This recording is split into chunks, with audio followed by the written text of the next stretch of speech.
Oh, goodness.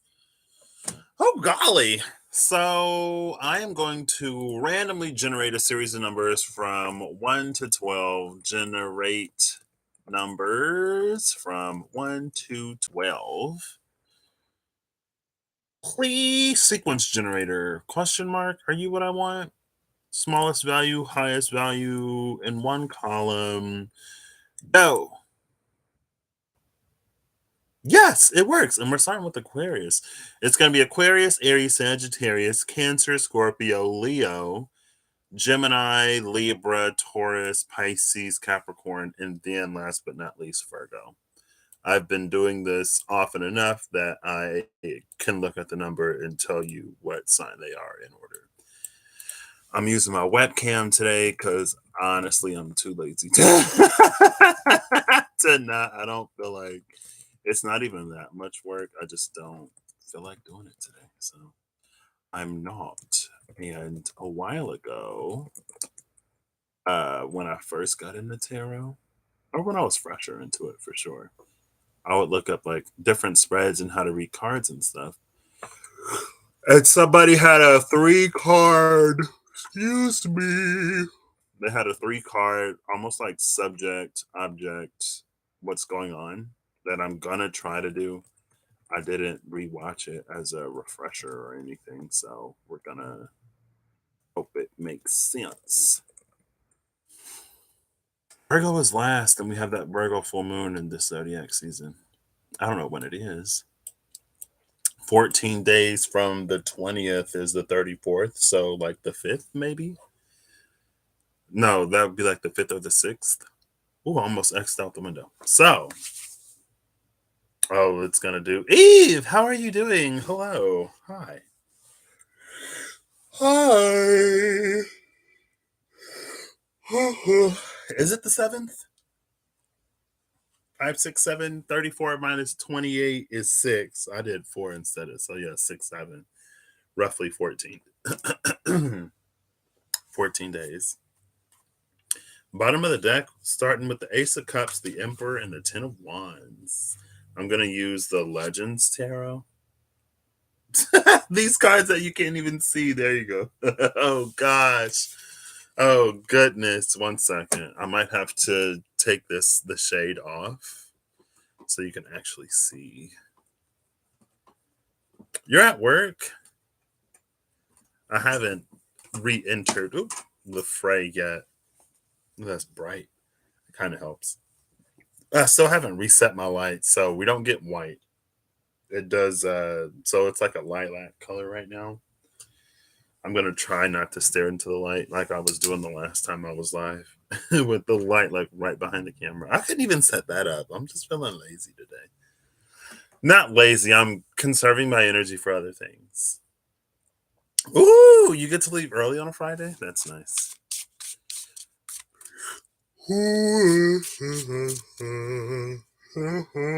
Excuse me. I was like oddly emotional yesterday. Like, I redid my phone screen. Like I told you, I've had this phone since like end of June, beginning of July. Yeah, because I got a new number. So it would have been like end of June, beginning of July. And I'm just now like looking at all the little features and stuff. So I redid my home screen. I have a fold. I got it to where I was so annoyed how like the home screen when my phone is closed is different than when my phone is open. And like the apps don't automatically mirror, but it's a setting in the phone where you can set it to mirror. And I was like, oh, duh. Like I knew it had to be. I just didn't look for it. So anyway, I redid my home screen and it's Android, so I get widgets and like even the iPhone has widgets now, but it took them for like ever. But anyway, that's neither here nor there. I got this gallery up and it's been showing me some old pictures, and I saw a picture of me, my mom, and my best friend's fiance, and I've been like texting her, and it made me emotional because I was like, wow, like she's really like in my life like that. I was in County Market with my grandma about to cry. Oh, what's happening? I don't know. But anyway, And then, so I came across Bunny again, the dog who was achieving self awareness through communication.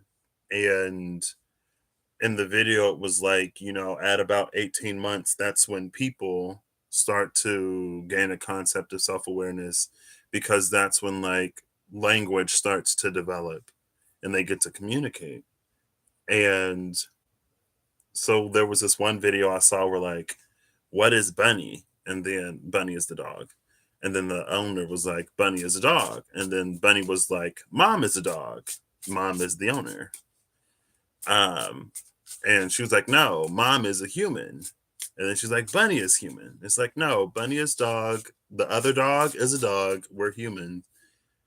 And this don't mean nothing, but I was like, every time someone's like, we're spirits having a temporary human experience, it's like we're dogs talking to other dogs about being human, and spirit is like, no, you're human. I'm a spirit. You're a human with other humans. Like I said, it don't mean nothing. I just thought that would be hilarious because, for all of our self awareness, for all of our advancements, we talk to ourselves mostly. And of course we have like intuition, and there are the clairs and stuff like that, but anyway, that's neither here nor there. It was just an amusing thought that I had before I started this. So timestamp 7 minutes. I feel like that's a new record. Where's my, here we go, right here. I'm gonna put you right here. Hola Sandra, how are you doing today? 7 minutes. Every time I type, it's gonna wobble. So I apologize in advance. So Aquarius. Am I gonna need my glasses? Aquarius, I am gonna need my glasses. Let's see. You have the Seven of Cups, or the Seven of Pentacles, the Ace of Cups, and the Hermit. So, oh, and then I was gonna do this. So Aquarius, for you, it feels like, well, these are going to be whatever they are in the energy of Aquarius. It feels like Aquarius is working towards something and is in the process of like Aquarius is the gardener, Aquarius is the nurturer, Aquarius is the one that takes care of things. This is really interesting for Aquarius because not that Aquarius can't be a nurturer, but it's not necessarily the first thing that comes to mind. But people sometimes maybe forget that Aquarius is the humanitarian. Aquarius is the one who thinks farther out, and I want to say a little more holistically, but not necessarily holistic as like HOLISTIC, but holistic as like WHOLISTIC, like everything as a whole. You know what I mean? And it feels like maybe there's something that you're tending to. It's like as you tend to it tends to you. And it's almost like someone's like, hey, like I'm gonna be out of town for a little bit. Can you watch my fish or my cactus or whatever? And you're like, yeah, sure, no problem. And you like, it won't be too inconvenient. It won't be whatever. It feels like you don't necessarily think of it taking up a significant portion of your life. Just like, oh, so like every now and then I go over there, I feed it, I come back. I go over there, I water it, I come back, it's fine, you know. But it's like in doing that, there's something that's awakened within you. And maybe it's like in doing that, that's where you find out like you want a pet, or you want something or someone, because the Ace of Cups is here. You want something or someone to like break up the monotony of your life. But it feels like the monotony of your life was established to like accomplish a certain means. You know what I mean? The bottom of the deck is the Nine of Wands.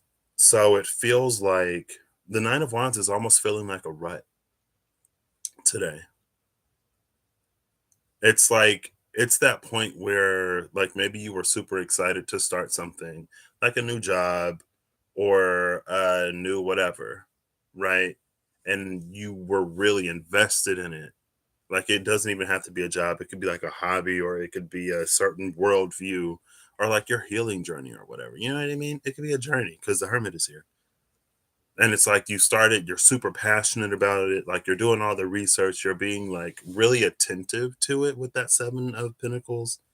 But then it's almost like you hit a wall, or you hit a rut, or it's like you've done everything that you know how to do. You've utilized all your resources. Like, I almost want to say you've burned all your bridges, but it's not about, like, you've crossed all the bridges that you know are there. And then it's like you hit this spot where it's like, well, what's next? And you don't really know what's next. So you keep doing the things that you were doing to take care of it. And then there's something that comes in that's it feels like it's a little bit outside. It's a little bit of a deviation, but it doesn't take you too far away. One second.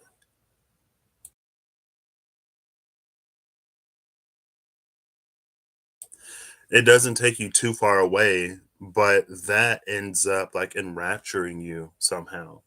And it feels like that is the universe, is the divine, almost like leading you towards the thing that's missing, or the thing that you don't know of.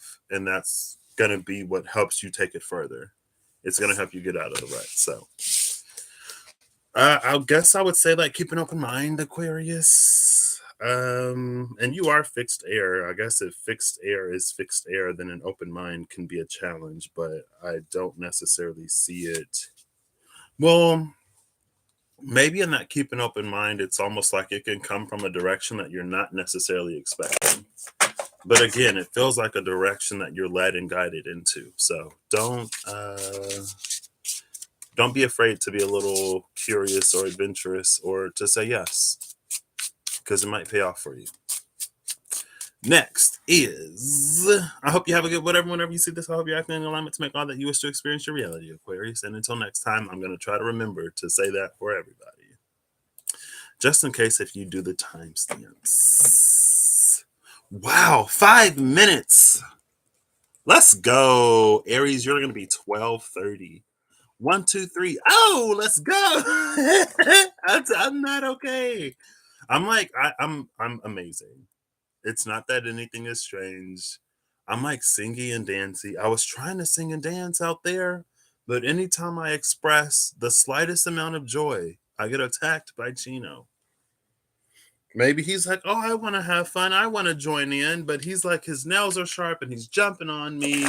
And he's like, he's got boxer in him. So sometimes when he jumps, he like jabs a little bit. So he like jabs me in my stomach. I'm like, oh gosh.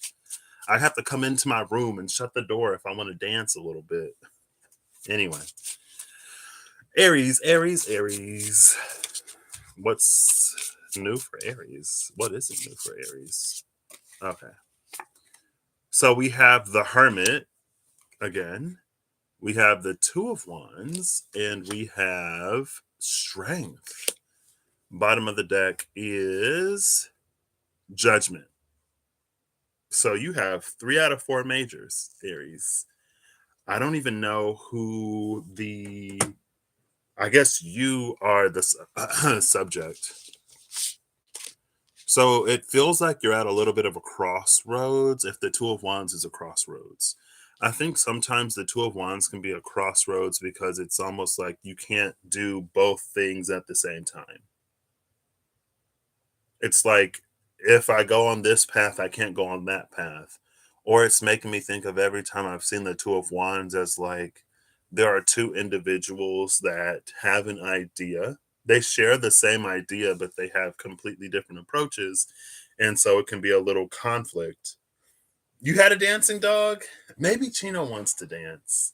I almost taught him to give hugs, what, the day before yesterday. And then I was like, give me a hug, Chino. And then he like jumped up and started nibbling on my hand. I'm like, why are you biting me?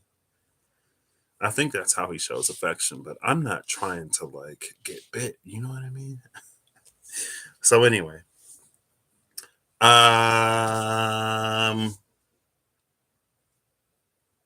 the crossroads is in between the Hermit and Strength, with the bottom of the deck being Judgment. That could either be like there's a third option,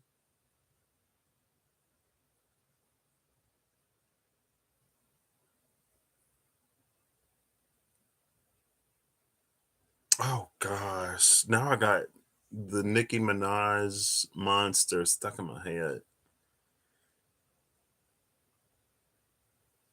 Like her verse. I don't know the rest of the song. Um,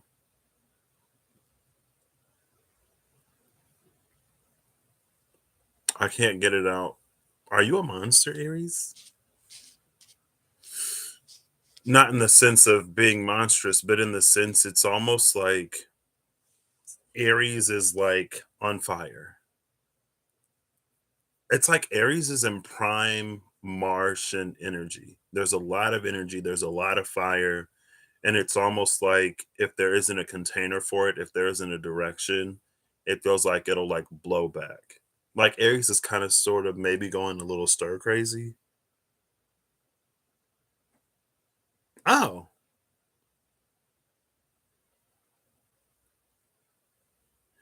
in this deck, strength is 7. So it takes a step back. So it's almost like so with the hermit, maybe there's something that you've been working on internally. There's something that you've been realizing about you, maybe Aries. It makes me think of it's like if you did one thing for a long time, or if you're used to being palatable, or like small, or larger than life, if you're used to like disproportionately representing yourself, it's almost like there's this completely different or this completely new whatever that you want to do or be, but you don't necessarily know how people are going to take it. But it's like, just do it. I feel like you're on the verge of like just doing it. I feel like whatever this is inside of you, it's not going to allow you to continue to not. Um, with judgment here, it feels like we make judgment calls, other people make judgment calls, and none of us are necessarily right in passing judgment on or for someone else. We can only pass judgment on and for ourselves, right? So if there is a decision that you like want to do or be or say something, and then somebody else doesn't like it and they don't like the new you, but the new you is like the real you, then it's like they get to make that choice. They get to decide that they don't want you in their life, and you get to decide that you don't want them in your life. You know what I mean? But it's almost that like if you are you in truth, if you are you in your full authenticity and someone doesn't want you in their life, then they don't want you in their life. You know what I mean? Or it's like they don't like you. The version of you that they liked was somebody that you put on or was something that you did that's not even you. So it's almost that like it's that moment of, are you going to almost like suffer internally because of a mask or because of a performance, or are you going to like live in an expressed authentic joy, and whoever isn't in favor of it, they just like fall off? Not to say that they won't come back, not to say that that's not because they're projecting whatever, but again, it's like their judgment call is their judgment call, and you have no say over that. Your judgment call is your judgment call, and they have no say over that. This is unexpectedly kind of rough.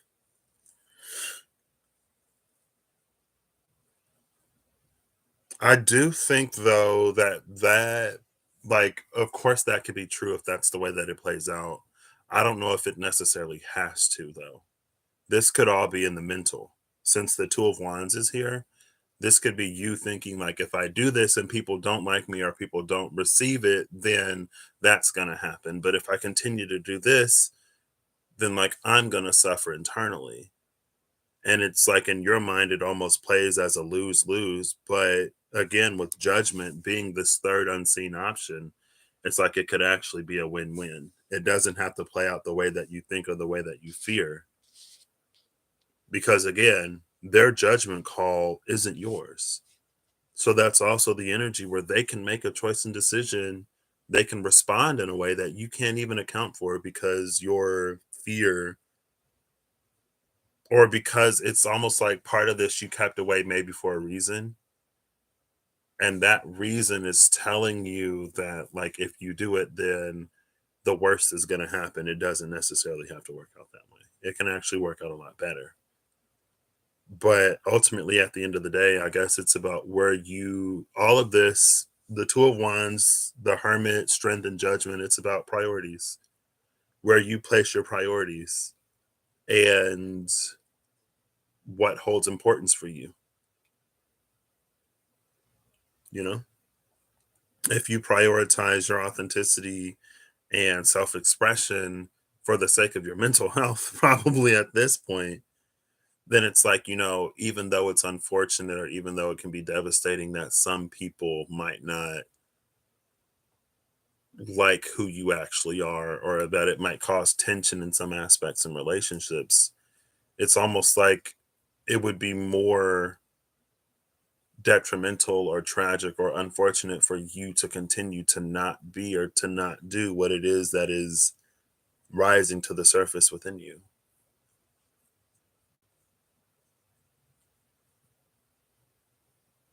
And so I guess in that case, it's like, who matters more?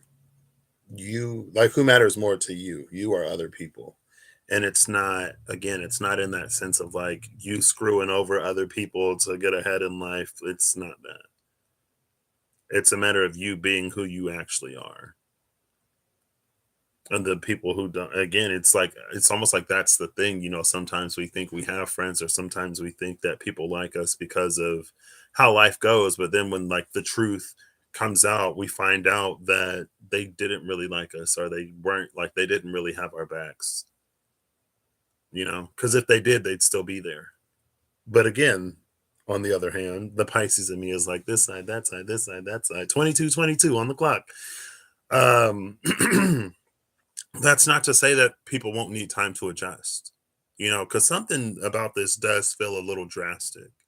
And maybe it's because it feels so big, or so different, or so vastly other than what you were doing or where you were, that people might be concerned, right?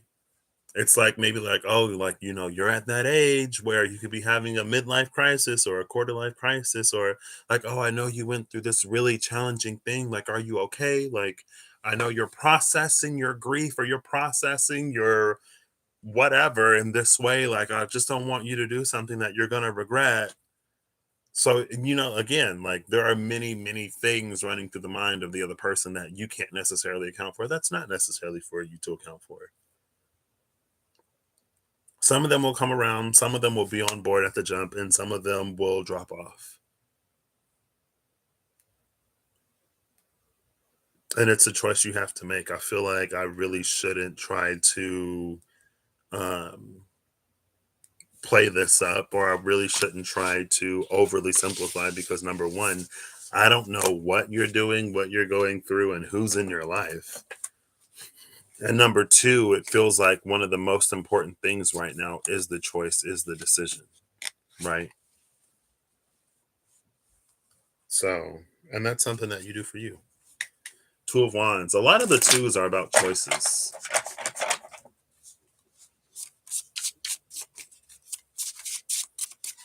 Okay, who's next? Who did? Is that my grandma? One second. Oh, it's Emily. It's my she's an Aries. One second.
Oh my gosh, it was my journey buddy. Um, yeah, that was my journey buddy. She's like, I'm on a 45-minute drive. I was like, no, I'm live. I could have ended it, but I did want to, make sure like nothing was going on. I love her so much. We vibe. Okay, who's next? Who's next? Aries got a call for Aries. And she's definitely so maybe there another energy in that. It's like a trailblazing energy. And it's interesting that Aries came off of Aquarius because Aquarius can be again, it's the humanitarian, it's the WH holistic one. It's the one with a little bit of farsight. It's the one that sort of has it's also ruled by Saturn modernly or traditionally. So it's almost like an Aquarius vision is like everything lines up now for this, I want to say impending future. It's like if Capricorn is a 5, 10, 20 year plan, Aquarius is a 5, 10, 20, 100 year plan. So like 500, 1,000, 2,000 years. And it's like things that you do now for out then. And then it's like it's this Aries sort of like initiating, motivating, um, birthing energy that comes in and it sees it sort of come into fruition. It sees it come into being.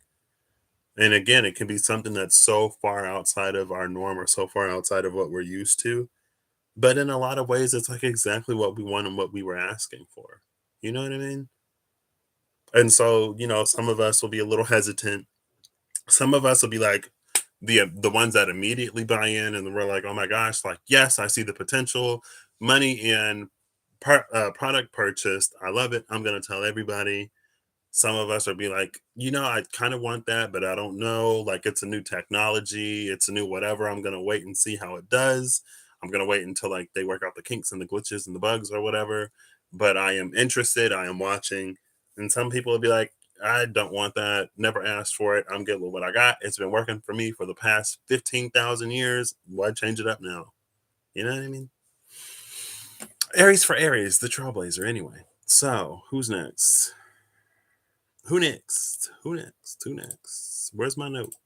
Here's my sticky note. Sagittarius, fire after fire. What? Sagittarius, you're going to be 2940. Excuse me. Excuse me. I'm like, I don't even. Since she's someone who I know, like in real life, even though like everything I talk about on here, I'll talk about with her. I still don't. I'm still getting used to that whole like people that I know in real life watching me on the internet. I mean, my mom and my brother watches me, so everybody else is like, you know, it's not that it doesn't matter, but it's anyway. I've linked her like videos and stuff, but I by no means am like, oh my gosh, watch me, subscribe. Never, never, never, never.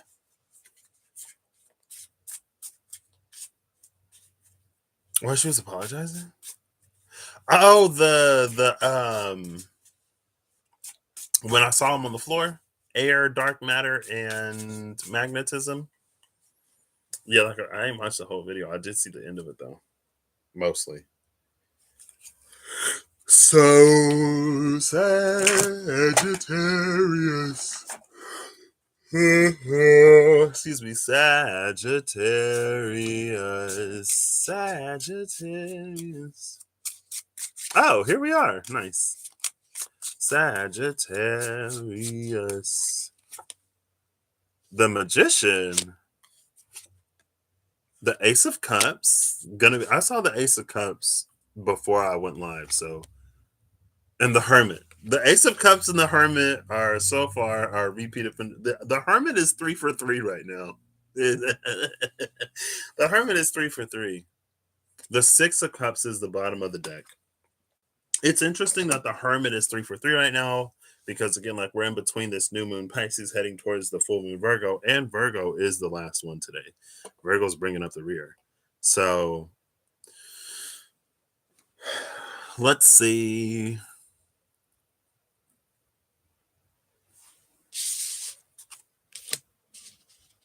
Which one are you, Sagittarius? Like when there are two majors that come out, it kind of like messes with the formula. You know what I mean? So I just gotta. Actually, I don't think I have to. So for Sagittarius, I feel like yours is fairly simple and it's gonna be fairly quick because you don't need a lot. And I'm fine with that. Are you fine with that? Cool. If not, oh well. It's like you are this hermit magician. There is some capability within you that has long since been dormant, long since been that has been dormant for a while, or it's something that hasn't. It's almost like an information that hasn't necessarily been known. It's like we have the laws of attraction and manifestation, and do this if you want that, and don't do this if you don't want that. It feels like there's something within you that may have like always been in operation. It reminds me of two things. One of them was, I think it was gate 3 when Reem did the 8 Babylonian gates. It was the one with goddess Ningal and how like the Library of Alexandria was burned and all of these, like how information has been purposefully and intentionally destroyed throughout the course of history. I mean, it happens now where like certain books are banned because we don't want people to even think about this. And maybe some books are banned for good reason. Hashtag not all books. I don't know. But sometimes there is a purposeful limitation of information to shape a mind or to shape a culture or to eventually, after enough time, shape a history. Because for things that run against the narrative, it's like you don't want people to think for themselves, or you don't want people to imagine that the world is bigger than the bubble that they live in. And so it's a lot easier to be a lot more cold-hearted, or it's a lot easier to be a lot more tight-fisted, that like everything that I know is right, everybody else is wrong, when like you're not exposed to any different lifestyles or opinions or anything. It's easy to think you have it figured out, or to believe that you have it figured out when you silence everybody and everything else. And I think that's a little bit about the shadow of the Sagittarius Gemini axis sometimes, when like you experience different or you encounter something different, but you deem it as an outlier. And so you dismiss it, or you say it doesn't matter. It's an anomaly, it's a mutation, it's weird, it doesn't belong. But sometimes that's like the divine, the universe, or people showing you, like, no, like your worldview is not all encompassing. Here on planet Earth right now, there are things that exist that you believe can never happen, and they exist naturally. They're not forced, they're not engineered, they are what they are, and they have always been. But they run counter to whatever direction. And it's making me think of this, was it the Six of Fire? Where it's like the light sword touched the ground over here and the flowers sprouted up, and the dark sword touched the ground over here and there was like rot, and then there was the person sitting behind it, the one that controls the narrative. Like, see, but again, like they're manipulating things. So of course you're not going to see things naturally. It's almost like if you go out into a yard that's sprayed every day with some kind of pesticide, then it's like of course you're not going to see like things that you're not supposed to see. But if you stop spraying the yard, you'll see animals come around, you'll see bugs, and you'll see flowers pop up. Some of them really gorgeous that you've never seen before. And it's because it didn't fit the manicured whatever. Since this is for you, Sagittarius, and since you are Sagittarius, I feel like you are the one that can account for all of that. You are the one that notices, you are the one that sees what lies beneath. So it doesn't matter if what comes above the surface is like manipulated or manicured or whatever. And I think like that's sort of like this hermit magician within you. There's something that knows. With the Ace of Cups, it's like it's connected to like that. The Ace of Cups in the Water Known Tarot is the wellspring for me. And the wellspring is where we touch the divine. When we go so far within ourselves that we meet our creators. And it's not the creator that anybody else tells us about. It's not a creator that some 5 step, 5 things to know, 7 chakras and 15 different crystals and a mutter this and a affirmation that, and you'll get to know. Not that there's anything wrong with that, but it's like when you take that journey within yourself to meet your creator in the way that you were created and intentioned and designed, like your personal key to your personal whatever, like that's what the wellspring is for me. Or that's what it symbolizes when I see it. And again, like you are connected very, very, very deeply. And with the Six of Cups, it feels like, and this kind of sort of came out recently, but it feels like there was a time when like everybody knew this, or there was a time where this was like a lot more natural. Like that's like the past nostalgic energy of the Six of Cups. And it's like there's something within your soul that never forgot. And almost like Aries, maybe you're in the space of bringing it to the light. I feel like with these three so far, they're like a lot of this runs a lot deeper. Not only does it run deeper, but it's like the impacts are huge. The implications are magnanimous.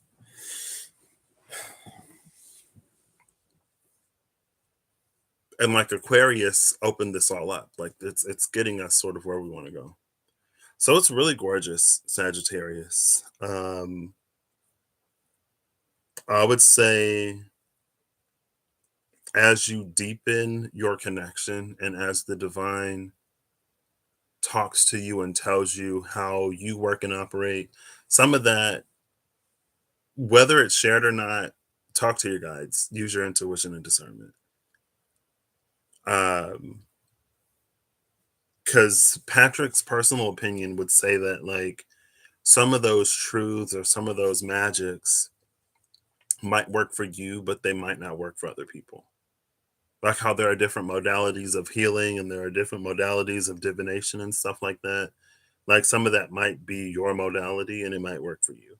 I feel like regardless though, use your discernment. I'm not gonna say either way.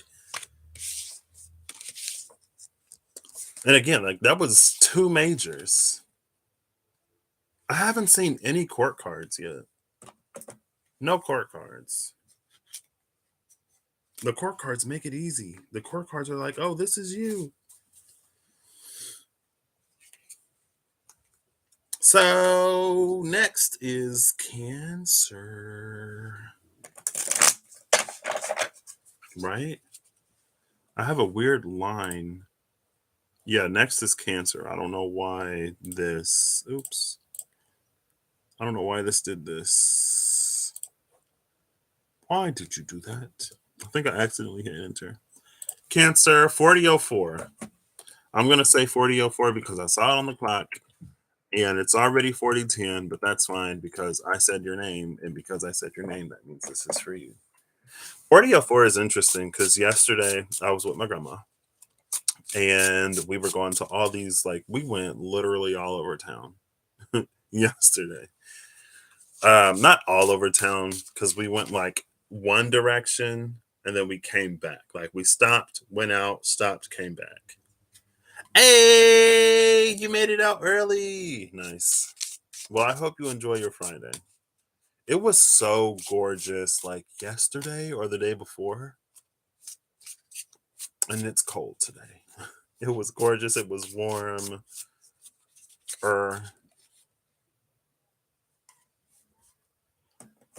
Hold up.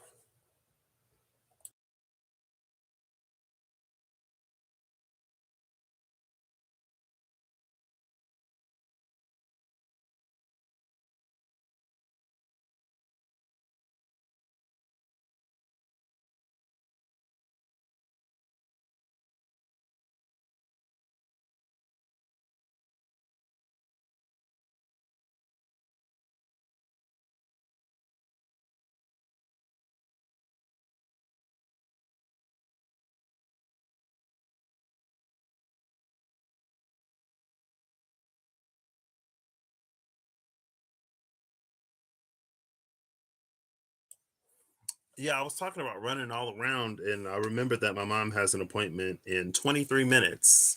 That's like half an hour away. So I'm like, what are you doing? Aren't you supposed to be gone? Cancer. Cancer, the crab of the zodiac. Of the zodiac, the crab, the crab. The Ace of Wands. Ooh, ooh. Cancer is mixing it up with the Ace of Wands instead of the Ace of Cups that we've been seeing. I mean, Ace of Cups can still come out. Goodness. The Knight of Cups, Piscean energy. There's that court card that we haven't seen. And the Nine of Pentacles.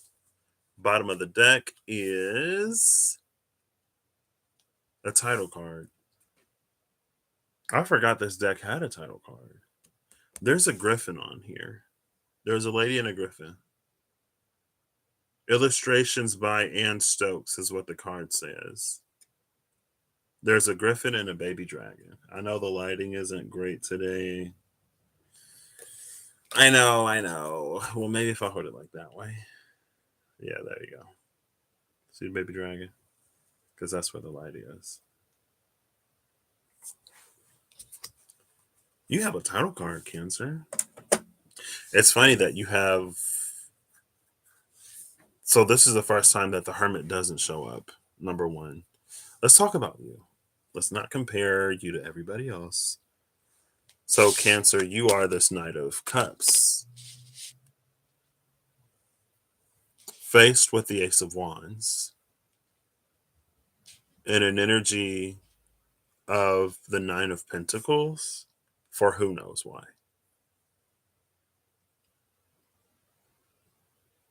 I actually like the position that you're in, Cancer. This Knight of Cups is... Oh, this is the Page. It's the Knave. The Page of Cups, which is just pure water. Oh, okay. So it's not the Knight of Cups. It's the Knave of Cups. It's the Page of Cups. It's the cup in hand. It's the beginning. So while the Ace of Cups has been making an appearance, you actually have the Ace of Cups. Like, you're engaging with it, you're interacting with it. Something about this, it feels like there's a movement to your energy, but it's not necessarily like full-blown chariot. It feels like there's a little hesitancy. It feels like crawling before you walk, before you run, before you fly, before you teleport.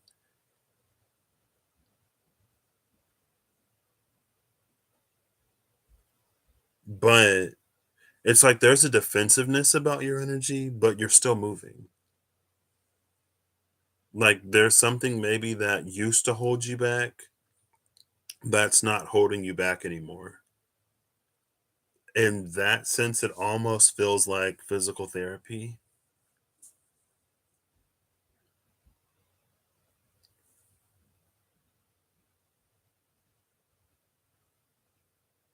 I actually really like this. It feels like you've done a good job at creating a safe space for you to explore, or creating a safe space for you to be vulnerable. Because you've had this energy that's like you were transitioning from one shell to another shell, but you got locked out of both shells. And so it's almost like your skin had to get tougher, because it's like when you're in a shell, then you're basically like goop.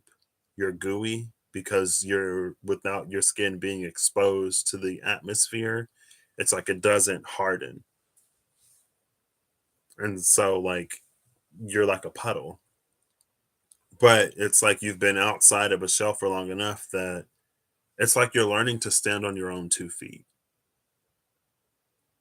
where you don't need the support of a temporary home that you're designed to outgrow. Like, all of those shells, they're not designed to house you for a lifetime, but you'll always be in your own skin. So why not make that a forever home? And so it feels like you've been working towards, you've been successfully working towards, again, creating an environment where you feel safe to be vulnerable, or you've been like Like if you've been working a lot, like you're saving a lot of money. So you can go and like go on a trip for an amount of time. Even if you're not like saving money, it's like there's something that you have. There's something in place that is going to allow you to do whatever you want to and need to do right now. Because it feels like, again, like you have the Ace of Cups in hand. Now the Ace of Wands is presenting itself. And you're going to learn to use that Ace of Wands at the same time as holding that Ace of Cups. And I think the title card is here because there is this air of mystery, sort of about how fire and water can be such competing elements. How, like, fire douses water, how water douses fire, or how fire evaporates water. But it's like instead of these two elements competing against each other, again, like something about the environment that you found yourself in, that you've been cultivating and creating, is going to show you what they can do when they work together. So it's like it's pre-chariot energy. Like you've like cup is in hand, you're fairly good at it. Now the wand is presenting itself when you can use the wand and the cup at the same time. That's the charioteer, having the horses that are seemingly intrinsically intrin- intrinsically opposite and opposing, having them on the same page with the power of their own will. So this is gorgeous. And it's a precursor to you being you, like the major arcana version of you, like the truth of the spirit of who you are, you, not the amount of the spirit that the physical mind can um conceptualize and that the physical body can like embody. Like you're transcending your shackles of humanity. I don't know. I love it, Cancer, though. I love it. Keep doing you. And again, like with that Nine of Pentacles, it feels like that's the safety net, or that's the environment. That's you being in a position to like actually do these things. Again, with that Ace of Cups, it does feel like there's a little bit of hesitation, but you're still moving. So I wouldn't even worry about it too much.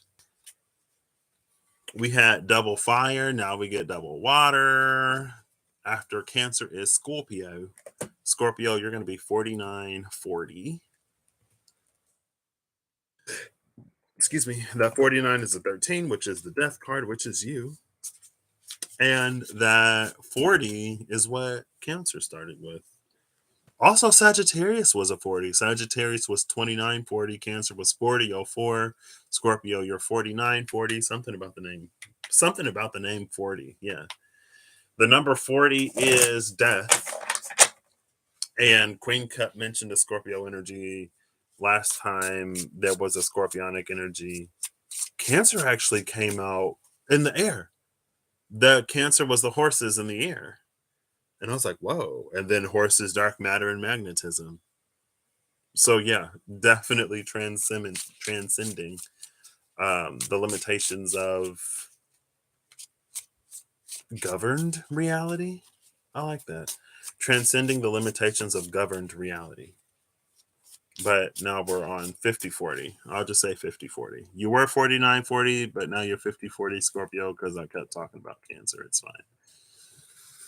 So let's go.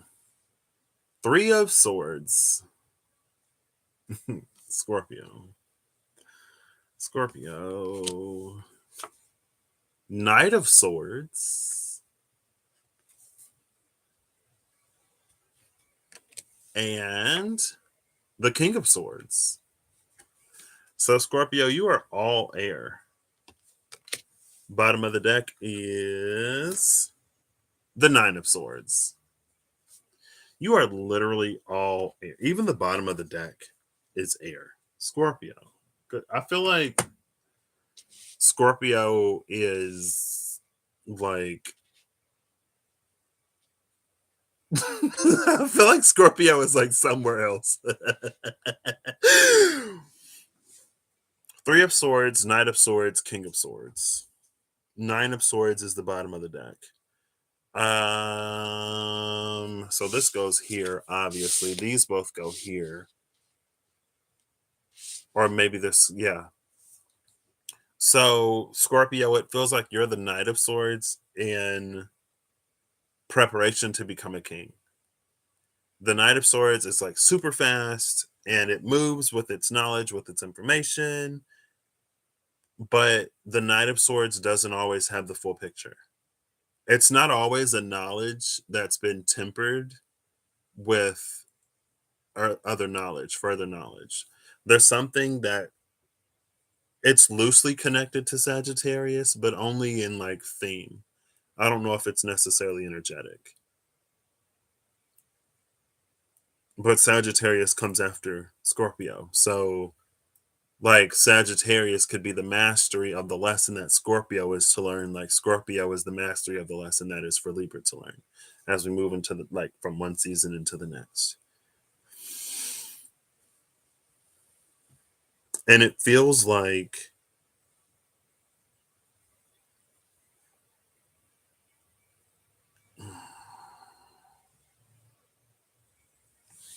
there are like multiple things happening here.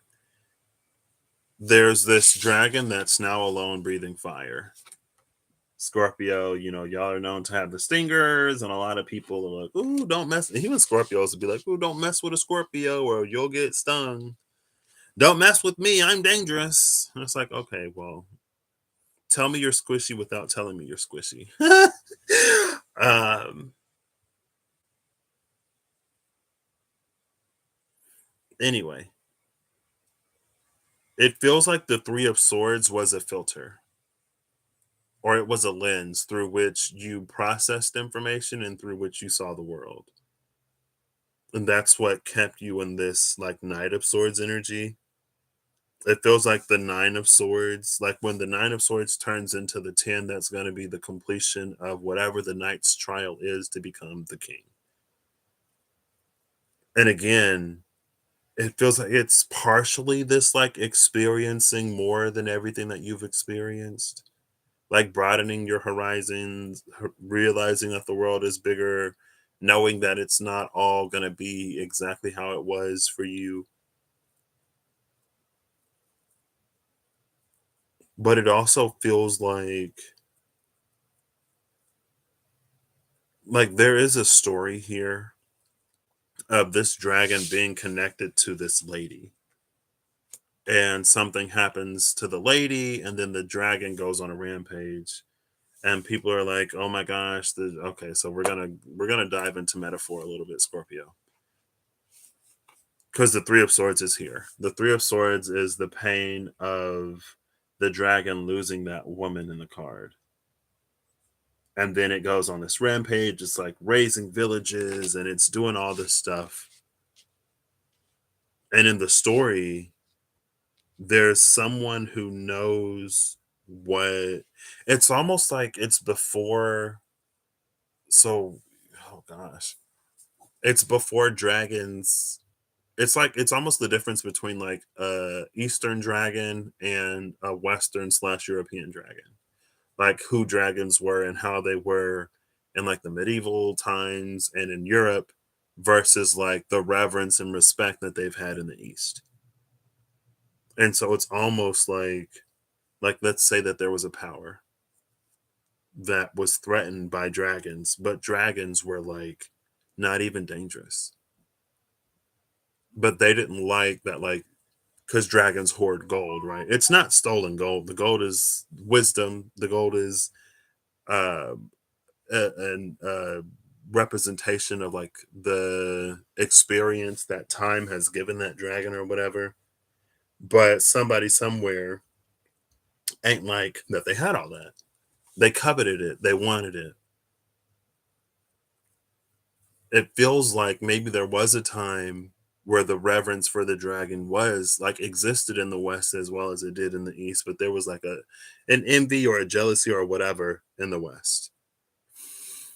And so they needed to brand dragons as like dangerous. So let's say that like, they just go out and they start calling like, oh, like dragons are dangerous and they're gonna burn you and eat your animals. And people are like, what are you talking about? Like there's a dragon up there in the mountain that's chill, that helps us when we're sick, right? Like if we have a problem, we go to the dragon gives us the pearls of the wisdom and knowledge that it's gained throughout all of its years. It gives us the information that it still maintains in its connection to natural, primordial, creator source energy, whatever. Like they know how the world works. They tell us when we need them, like, what are you talking about? They're dangerous. Like they help us.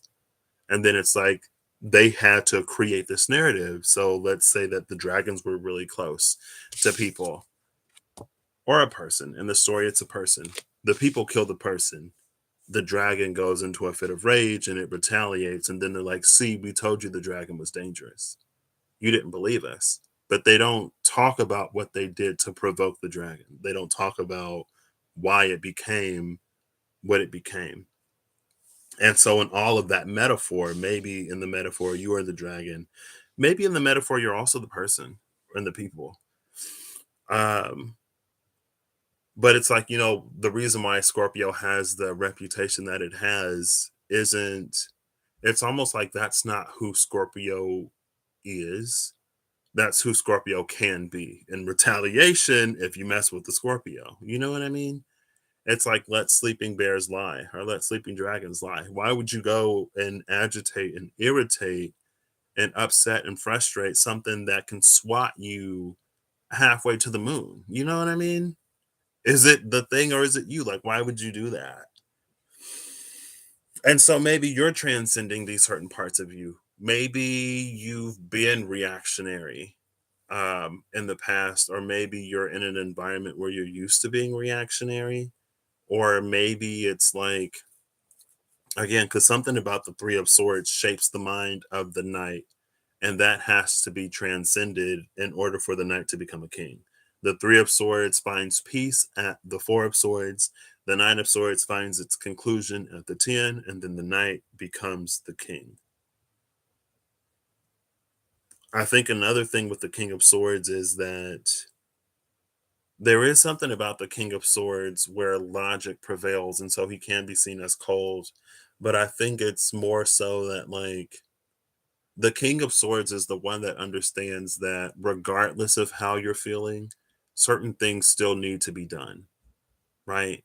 So it's like if you're experiencing something that makes you not want to get up and go to work in the morning, the Knight of Swords is the one that's like, I understand how you feel, but if you don't work, you don't get paid. If you don't get paid, like you're not going to be able to pay your bills, you're not going to have food to eat. So then you're going to be hungry and you're going to be potentially homeless. These are things that are going to add to your problems.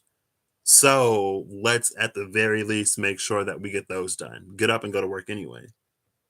And again, like it sometimes like when we're in that, it can be kind of cold, but the King of Swords is like trying to not make things worse. You know what I mean?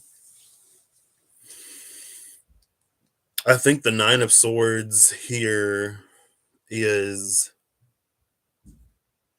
it feels like it's the space of things that you can't wrap your mind around in a way. Or it's like these thoughts that don't reach conclusion. Like they're open questions. Questions with no end. Maybe the Knight of Swords is out in search of those answers. Maybe the Knight of Swords is looking for a way through. But again, it's like at some point, maybe you realize that all you have to do is let go of something.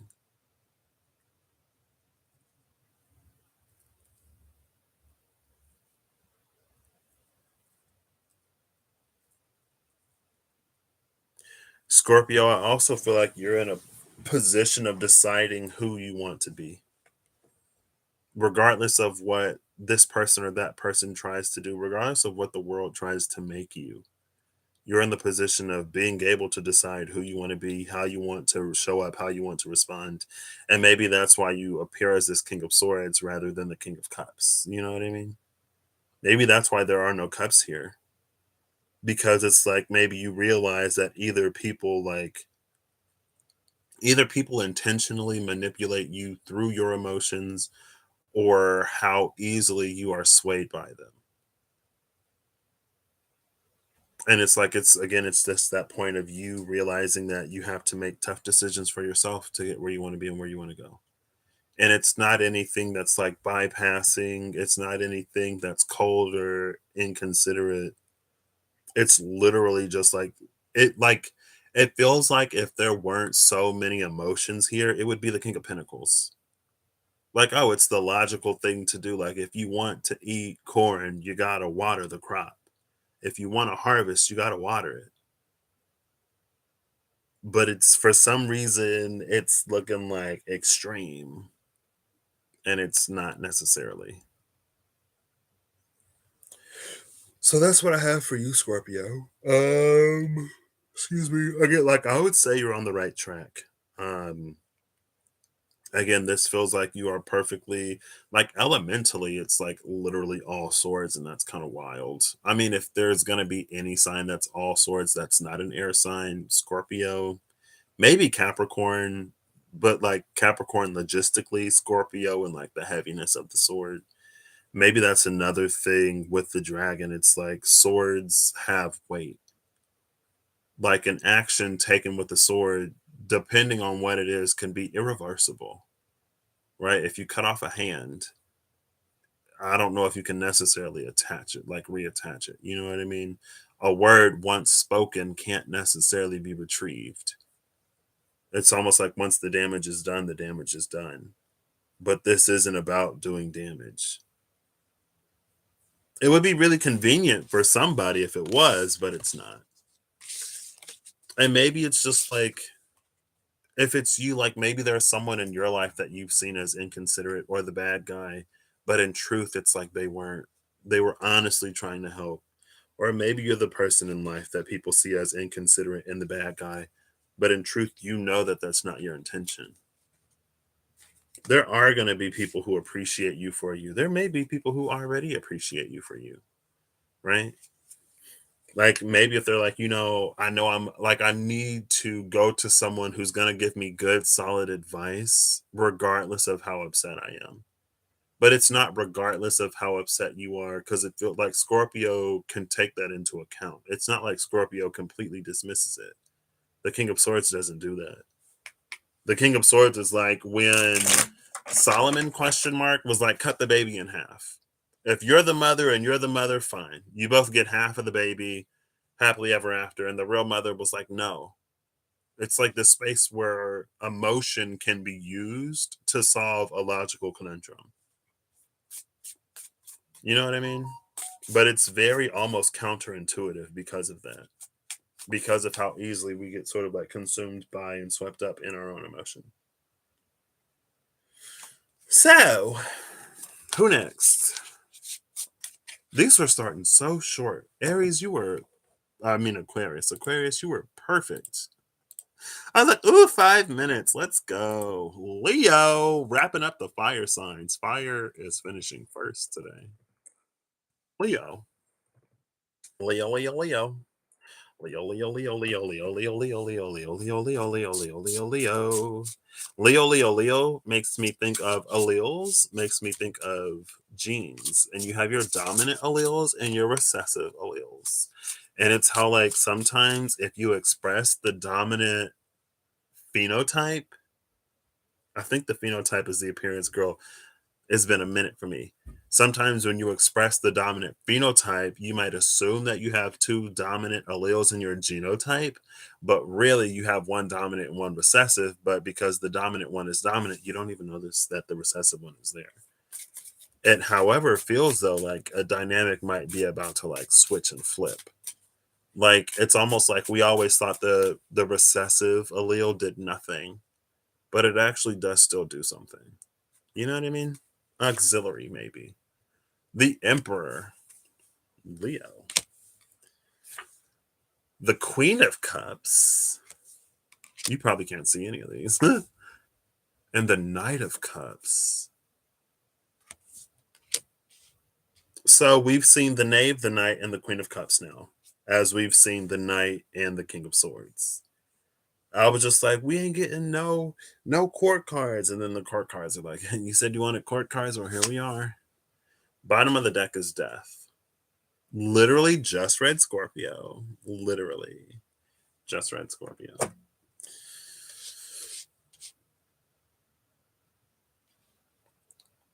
So we haven't done a single Earth sign yet. Wow. 3 out of 4 of the last ones are Earth signs. Anyway.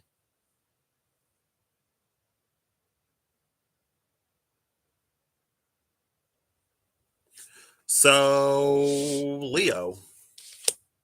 It's almost like it's time for, it's not like put up or shut up, but it's like it's time for Leo to like actually be that thing that like Leo, like it's almost like there was a time where Leo was the king of the jungle, like in name only. And it's interesting that like the lion is the king of the jungle, when in reality, like shouldn't the lion be the queen of the jungle? Because isn't it the like female lions that like actually run everything? Isn't it the female lions that like actually do the stuff? Maybe not. I don't know. But the Queen of Cups is here. You know what I mean? The Queen is an emperor, and she doesn't have to like. It makes me think of every time there's been a woman king, and the she's like, I don't have to be the queen.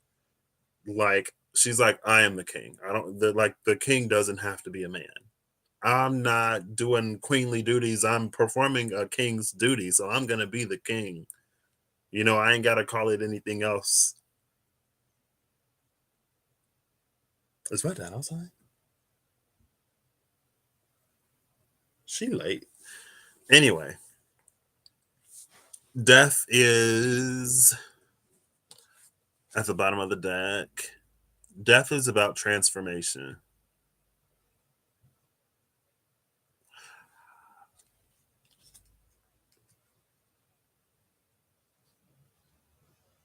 I feel like this one is interesting.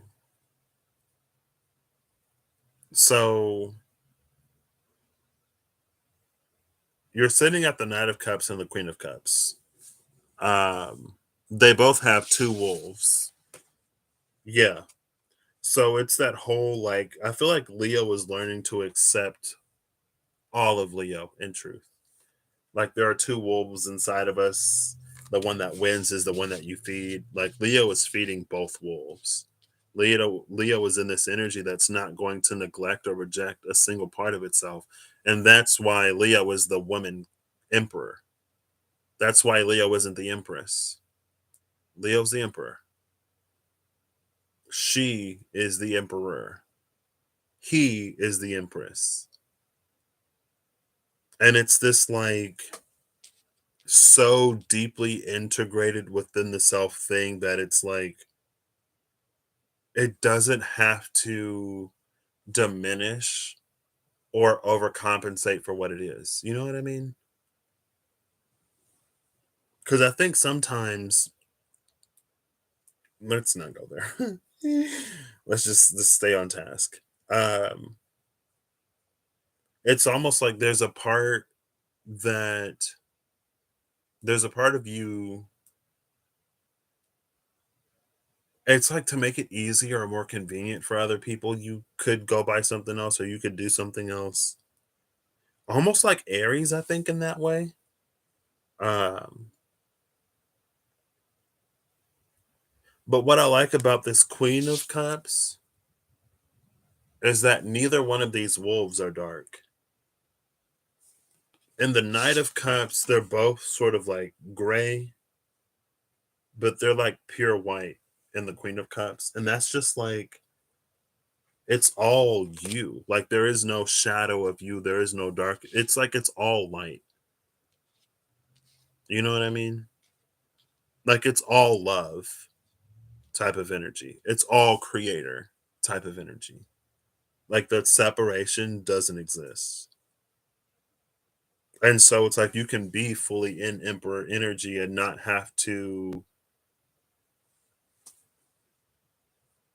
Cause like it's almost like it's a human thing. A human thing is that kings are men and queens are women, emperors are men and empresses are women. Actors are men and actresses are women. But now, like, we have female actors. And since I've been alive, doctress has not been a thing. Like, doctors are men and women. You know what I mean? And there's something that's like, I feel like it's hard to communicate. I don't know if you get it. I feel like it's not that hard. I feel like it's not difficult to understand, but it's hard to communicate, if that makes sense. Like, it's easy to understand, but it's hard to say. But it's just like, if the queen was to take the title of empress, she would be diminishing herself in some way, or she would be selling herself short. And it's not because the empress is below the emperor. It's not because the queen stands below the king, but it's like in title and what they do in the duties of that, right? Like the woman is doing the duties of a man. It's like the feminine is in masculine energy without masculinizing herself or de-effeminating herself. Why is it like effeminate is like more feminine, but a masculine is less masculine, right? Feminizing or is like effeminate is to be more feminine, right? It's not how like in masculinity it's the opposite. I don't know. Anyway, and of course, there's a whole lot of like socio-political whatever. But again, it feels like that's just like human. It's like the human garbles it, just like Cancer was that Sagittarius? Was it both of them? Like, I guess now there's this other theme of like transcending human constructs. And it makes me think of like the yin and the yang symbol, how there's dark and light and there's light and dark. And one time I was reading for my journey buddy and it came out the yin yang symbol, but it had this energy of like there are things in feminine energy that we misattribute as masculine because of what we decide and dictate femininity is. Just like there are things in masculine energy that we say are feminine, but it's actually masculine. It's because we societally, historically, can't imagine that a man would want or do this or that a woman would want to do that we sort of separate them and we say that there is a seed of one and the other. But it's the limitations of our own constructs that cause us to missee and misinterpret that. And that specific instance and in this specific case, that's how it's coming across. Like the queen can do that too. Like not only the king can do that, but since we put that responsibility on the king, since we put that responsibility on the empress, that's why the queen is the emperor instead of being the empress. Because that's how it's best communicated to us to get us to understand what she actually does rather than thinking like, oh, so like you're the one that like does this. And she's like, no, I'm the one that does that. And again, it's not this weird socio-political whatever because there's a lot of opinions and there's a lot of whatever. And this isn't about that. And I feel like with this death card, like there's something about her, like there's something about the dark angel in the death card that would, it's like it leads us to see it as one way, but it's not that way. Right. It's almost like people would look at Leo as like going dark, or it's like looking at the sun as growing cold. And so life on Earth starts to, freeze. But it's like that's not like there's a difference between who we are and what we are versus like who we become when other people need us. And Leo, if you are the sun, it's like people grow to depend on you for certain things. But if that's not who you are, and I'm pretty sure that came through in Aries. Pretty sure that was Aries. Yeah, it was with the Two of Wands, the Hermit, and the whatever the other card was. Strength. Two of Wands, the Hermit, and Strength.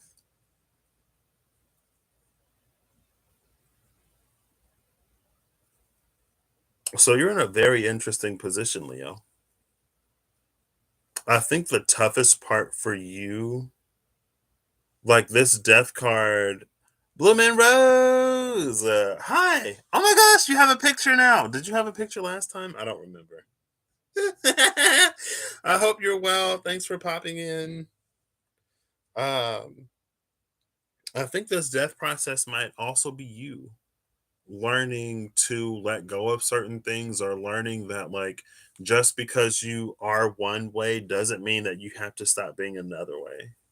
Happy Friday. Are you eating anything good? Because I'm hungry.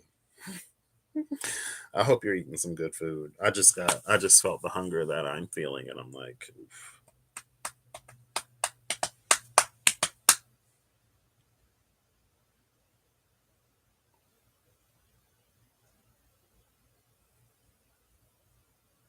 this is interesting. Mexican. Oh my gosh. We passed by a Mexican place here.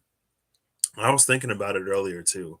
Like, I got a random, like, sometimes I'll, like, my taste buds will randomly remember something. And I'm like, oh, I know what I'm getting for dinner today. And like, there's an al pastor or something at this other place, and it is so good. It's like a fajita. And I'm like, oh, I'm cooking tomorrow though, because I had to get a masala. Amazon is delivering the masala tomorrow. So, well, thanks for stopping in.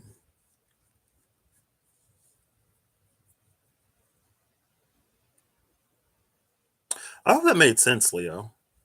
I think another thing too is, again, it's human restrictions and limitations on energy that is greater, right? It's like you wouldn't necessarily go and ask. I feel like that's not the best example, but it's like, if you want someone's opinion on something, it's like going for an informed opinion rather than just like anybody.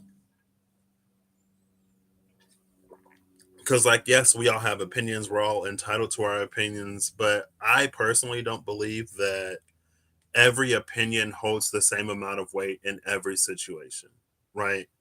That's like if you are living your life and there's some random person that don't even know you 1,000 miles away, that ain't ever heard of you ever, and someone's like, hey, what's your opinion of this person? Like, they're entitled to their opinion of you, but does their opinion of you hold any more weight than, like, the opinion of your closest loved ones? Does their opinion of you hold more weight than your opinion of yourself? No. For a lot of people, they prioritize other people's opinions of them more than their own opinion of themselves. And, not that we should be so, like, head blown up, egotistical, full of ourselves, that we completely disregard it. But at the same time, it's like other people's opinions of you are not your business.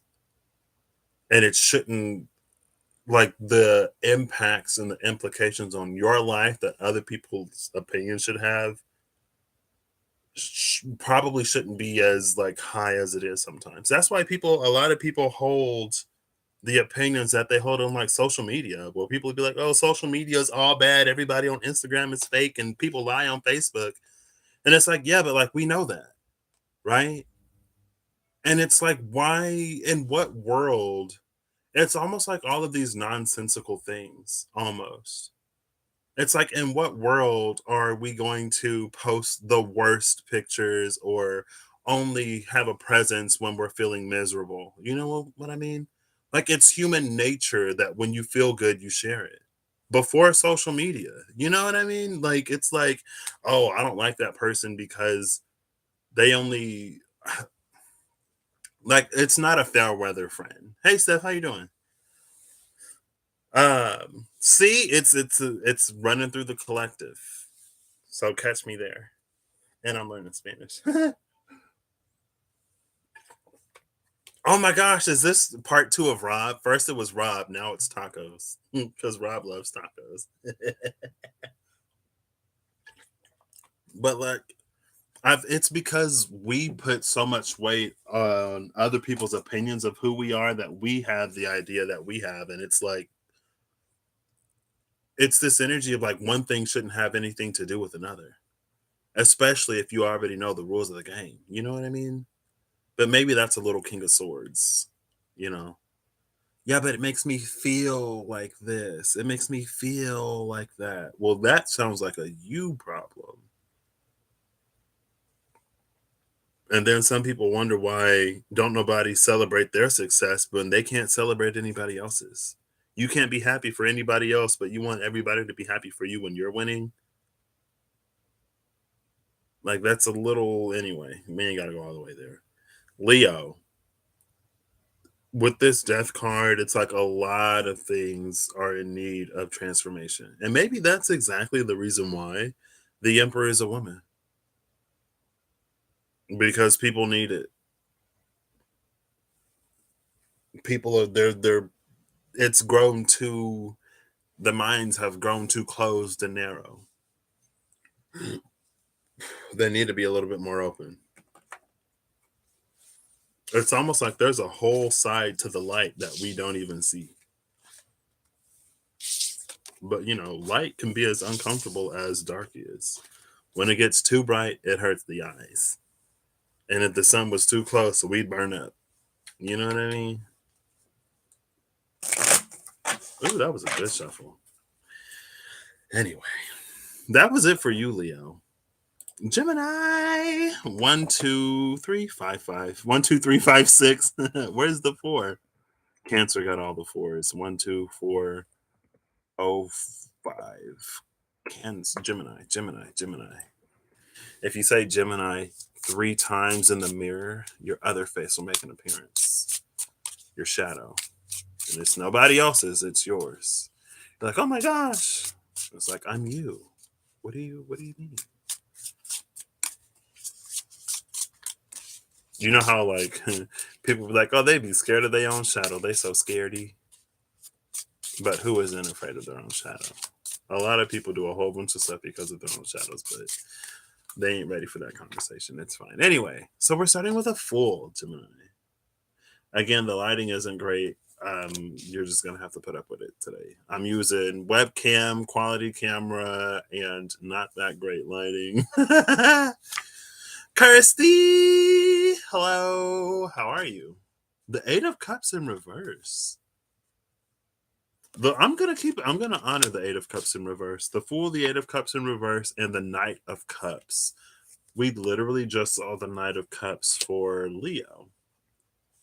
And there was something about Leo energy that felt a little Gemini. The Ace of Pentacles is the bottom of the deck. The Ace of Pentacles is the bottom of the deck, and the Fool is here. Perfect. With the Knight of Cups, Gemini, it feels like your intuition is leading you and guiding you in exactly the way that it needs to right now. What's interesting is, though, it feels like it feels like your intuition might actually be telling you not to move on from something, or your intuition might be telling you to hold fast to something. Um, oh yeah, sorry, Steph.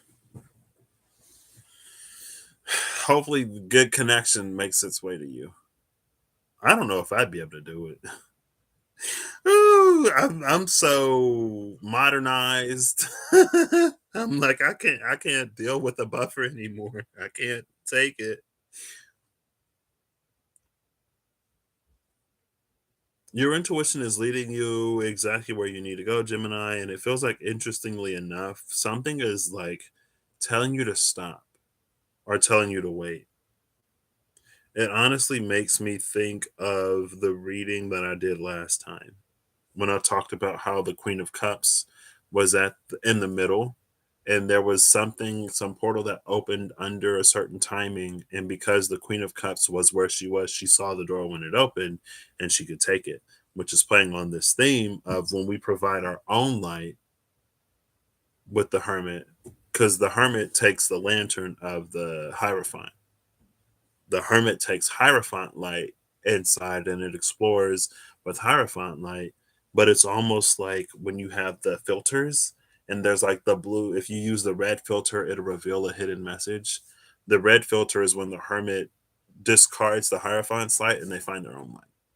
They navigate with their own light, and now there are things that the Hermit can see within themselves that the Hierophant could never tell them because Hierophant isn't designed to do that. Hierophant is like the gateway spirit, but then like we get to develop our own relationship with the divine. We get to know the divine for ourselves and not who somebody else tells us that the divine is. And when that happens, again, you can see stuff that you would never see before. Why am I talking about that? Because that was the doorway, the door that opens up the peripheral, that like the where we actually have that choice instead of the choices that the hierophants make for us, right? What's interesting is that it's the Eight of Cups in reverse, though, with the Fool. Something is telling you, like, not to go, or something is telling you to stay, something is telling you to tough it out. I would say that in this scenario, because of how it reads and because of how people can be, it's important to differentiate your intuition from like fear or from a paranoia or from anything that's not actually your intuition. Honestly, it might be learning to differentiate your intuition from your wishful thinking. Because sometimes wishful thinking will get us really believing that something is for us when it's not. And it's not intuition. I think sometimes our intuition can keep us in a situation for a little bit longer to learn a certain lesson or to experience something. Yeah. But I think there sometimes does come a time where it is time to go. But because we are so attached to a particular outcome or because we've already spent this much time in this whatever place, like spent time is a sunk cost. You're not going to get that time back. For some people that's enough. For other people it's like if you're never going to get what you want out of this situation, is it really worth more of your time? Or should you go out and get what you want? You know what I mean?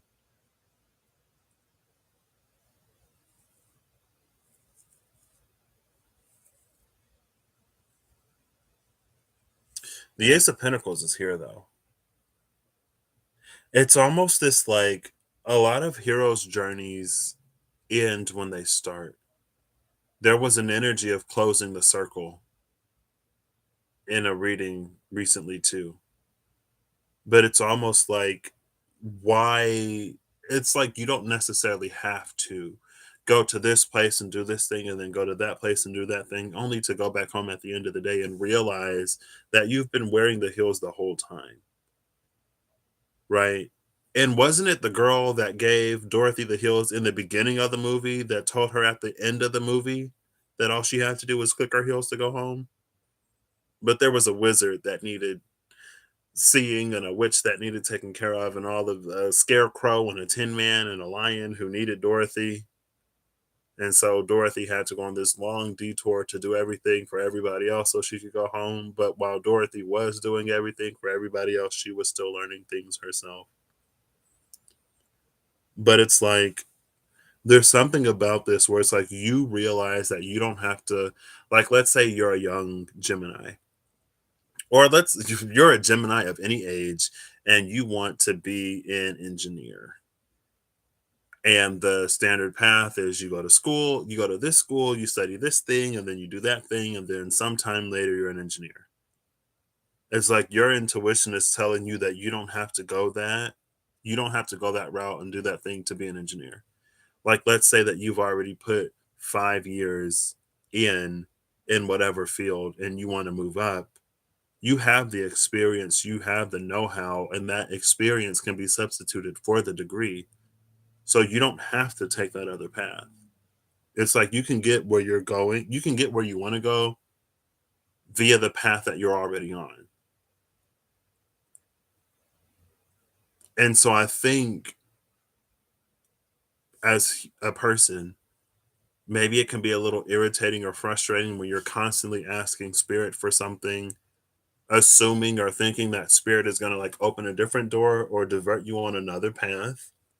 But spirit is like, if you continue with where you're going now, you'll get there. And maybe there are other feelings like you really want something different, you want to go somewhere new. And it's like, it's that desire to go somewhere new that it's like you want this brand new, a completely new life with the Ace of Pentacles, new job, new house, new location, maybe new friends, or a new sense of community. Not necessarily new friends, but like you want to feel like there's a community that you're actually in. But in your mind, like it can't happen where you are. So you're like, you got to go here, you got to go there. So you're waiting for that ticket to somewhere else and it never comes. And so that can be, it feels like that can generate a frustration with the divine. But then the divine is like, here's the community right here. Here's this house on the market that you really want, that you really like. And here's this new job, maybe in the same company. And you're like, oh, like I hate this company, I don't want to do this. But it's like it's a different type of work, so it's like a type of work that you really enjoy in the same company.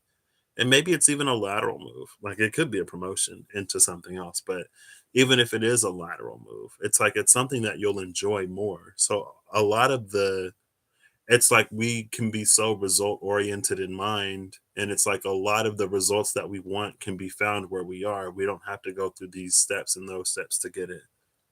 But in our mind, it's like, again, it's like we can't conceptualize of or conceive of the thought that we'd have everything that we want where we are, because no hero stays home, they always go on a journey. But they go on a journey to end up back home, you know what I mean? Ultimately, at the end of the day, it's another one of those like, your path is your path, Gemini. Again, the Knight of Cups, it feels like that's you following your intuition.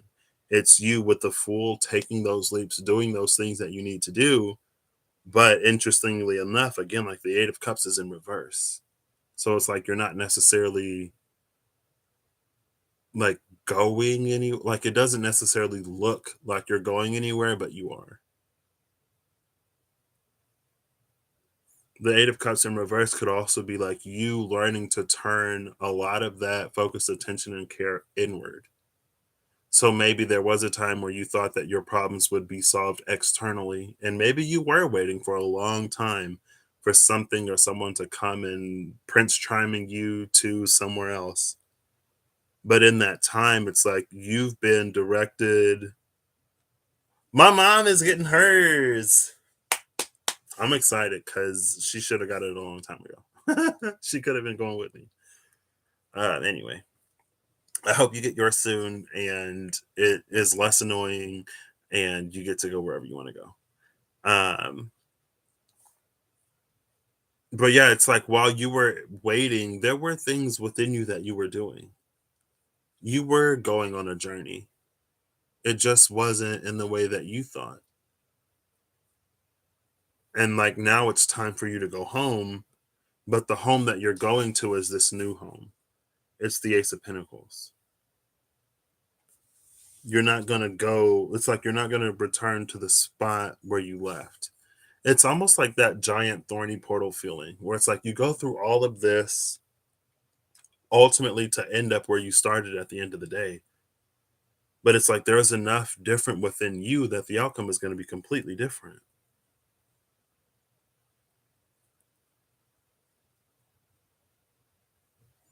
Oh, is Passport like a data plan or something? Is that data with T-Mobile? I thought you meant like a passport. That makes sense. I always thought that Sprint bought T-Mobile, but apparently T-Mobile bought Sprint. I had that transaction backwards in my mind. So there you go, Gemini. Again, like I think sometimes we just need to be affirmed that we're going in the right direction, especially when we don't feel like we're going anywhere. You got this, Gemini. Who next? 13640 is going to be 13640 is Libra. Libra ending up the air signs. That so it was air, fire, fire, water, water, fire, air, air, earth, water, earth, earth. There are a lot of like double elements, which I guess isn't too surprising when you have 12 signs and only 4 elements. 137. We'll just say 137 minutes. Libra at 137, supposedly working on the tower, but with you know, great, right? Right. That's how it works out a lot of times, isn't it? They force you to upgrade or pay more or whatever. It makes me think of I saw there was somebody who had insurance for like $10 a month or something like that. And their insurance changed. Like a company bought all of the plans. And so somebody was grandfathered into like really, really good coverage for $10 a month. And the new insurance company is constantly trying to get them to change their plan because they're paying too little for how much they get. And the person's like, don't let anybody like never change it. The plan that you have is amazing. And because they bought you out, they have to honor that. But as soon as you agree to changing your terms, you've lost it. But unfortunately, cell phones don't necessarily. Well, actually, because I think like with Sprint, there was like an unlimited data plan for a certain amount of money before like 4G phones came out. And so if you had the plan with unlimited data, you were like grandfathered in to like 4G speeds with still like with like excuse me, because the prices went up, but you were grandfathered into that price that you had. So yeah, hopefully that'll make you pay more. Hopefully it does start working better. You know, I don't know. I'm a product of. I love technology. I love the internet. I love indoor plumbing. I don't want to go back, but I also don't believe that we have to go back to move forward. I don't believe my reality that way. I don't live my life that way. So to each their own, you know. Am I a fool? Probably. Am I okay with that? Definitely. Libra. Speaking of grandfathers, grandfather Libra. They say that Earth is a Libra. The Four of Pentacles, the first card to flip over. Four of Pentacles, the Knight of Swords. Scorpio had the Knight of Swords. And the Moon. Bottom of the deck is the Wheel of Fortune.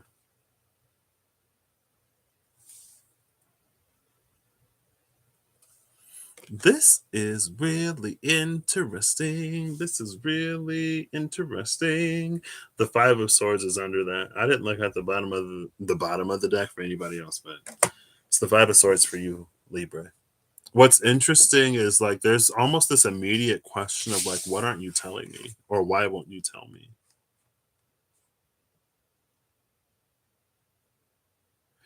Right off the bat, it feels like Libra, like this is like in I don't want to say spiritual gobbledygook. Um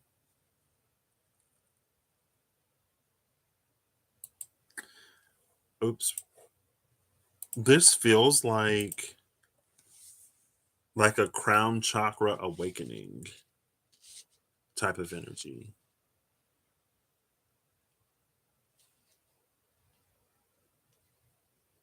Um it feels like a crown chakra awakening is required to get an answer to a question. Like with this Knight of Swords, it feels like, like because the moon is also here, it feels like what aren't you telling me? Why aren't you telling me? Why is it left hidden? Why don't I know? With the Four of Pentacles,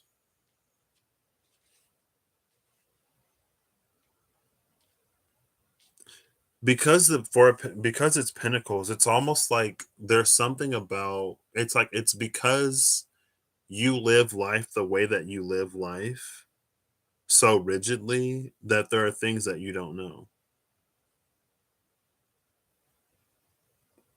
But it's almost like maybe it's like it's your philosophy on life that keeps you from being able to hear the answer to the question. Because the Wheel of Fortune is the woman riding the dragon, but the dragon is in the moon. So, like, we see them talking in the Knight of Swords, and then we have this moon energy, Wheel of Fortune, like she's on the dragon's back.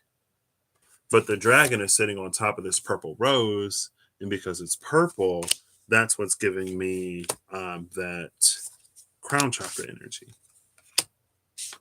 And then also, like, there's the purple butterfly and the pentacles. The pentacles are purple.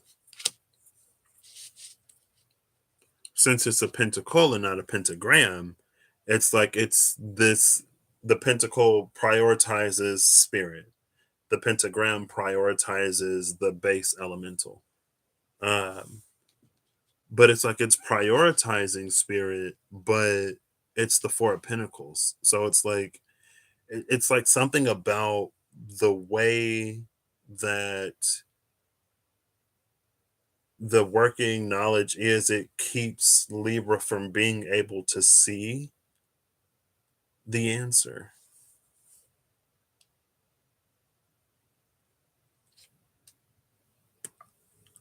I don't know if this is an energy where it's like you're going to continue to be stuck as long as you think the way you think or feel the way you feel. Because with the Wheel of Fortune, when energy starts to move, like she's on the dragon's back, but the dragon is up here in the moon. So it's like it's something about, again, it's just like it's like Aladdin to Jasmine. Do you trust me?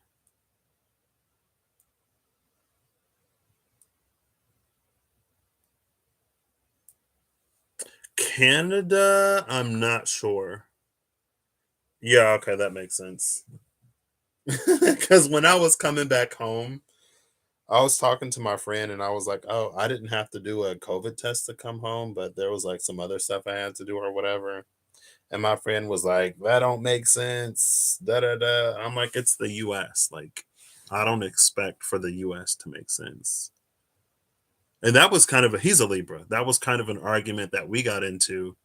And I was like, "Well, like I was born and raised in the US, so I'm used to certain things like I'm used to certain things not being fair, but because I'm born and raised in this system, like it makes sense. Like I don't expect anything more from the US than what the US has been giving. Right? Like I don't expect to go to a doctor and get quality care for a not outrageous price because it's the US. You know what I mean? And so he was like, "It don't make sense." Da, da, da, da, da, da." And I was like, and for me, it's like it's because this is all I know. Like I wouldn't be surprised if some other country did it.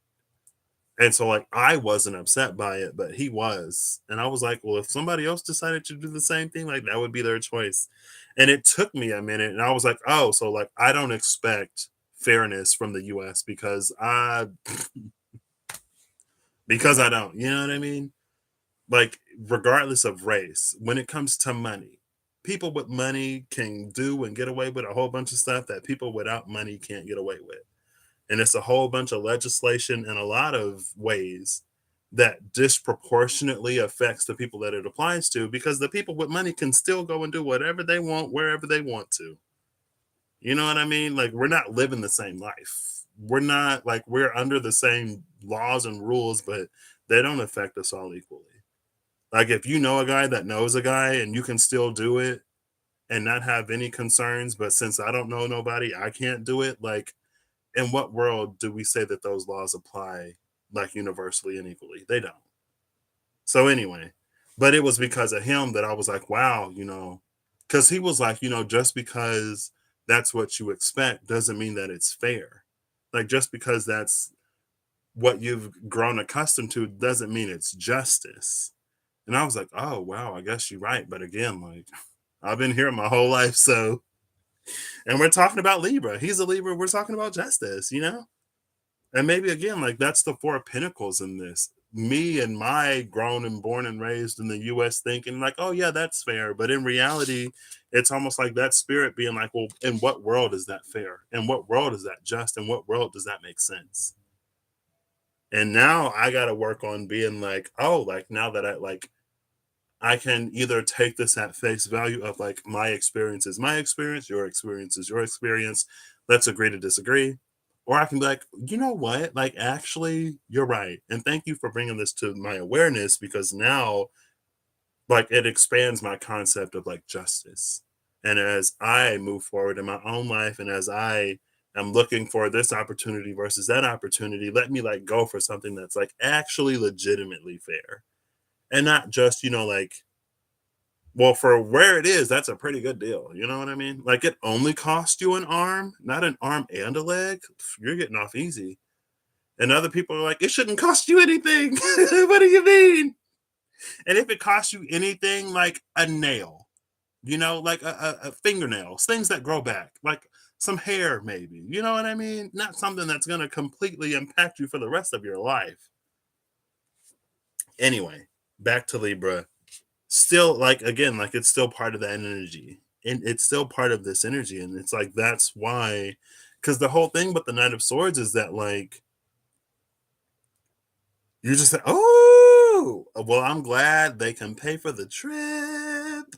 See, that's how that makes me think of Shonda Rhimes. She was one of the first, I think she was one of the first astrologers that I found on YouTube, and she gave me a nugget a long time ago that is still valuable to this day, because she was like, she said she doesn't manifest money, she manifests the things that she wants the money for, right? So like if she wants to have more money so that she can go on a trip, she manifests the trip, and then you can have it where someone pays for it or where you get invited or where like it's a work thing.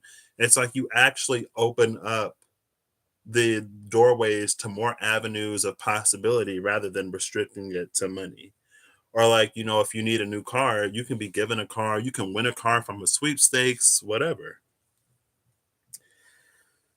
Yeah, that's what I thought she meant, but I think it's like a T-Mobile data thing. Yeah, with the new towers and stuff. So anyway, anyway, um, back to you, Libra. I mean, we never left you, Libra. And it feels like, again, like that's why it's almost the moon, because it's almost this energy of like, how do you know the things that you don't know? How do you get to know the things that you don't know? You know what I mean? The thing about the Knight of Swords is that they move quickly with information, but it's the knight. It's not necessarily a queen or a queen or a king. Like the information isn't necessarily complete. And with the moon card here, it's definitely a lack of information. But it's like, or there's a lack of clarity. So maybe it's like you already have the information, but since you're not applying the information, there's something that you're not seeing. It's almost like, what's the point of knowing if you never implement that knowing? What's the point of gaining knowledge? What's the point of having bookshelves full of books that you never read? Like, we don't pick up information through osmosis. You know what I mean? And when you put that knowing into play, that's when you really begin to find out how it works in the real world. It feels like there's a lot of theory in Libra right now and not necessarily as much practice. And because there's not a lot of practice, that's why the experience hasn't changed with this Four of Pentacles.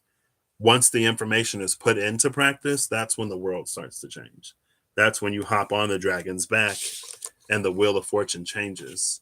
Because again, like we go to the dragons for knowledge, for information, for wisdom.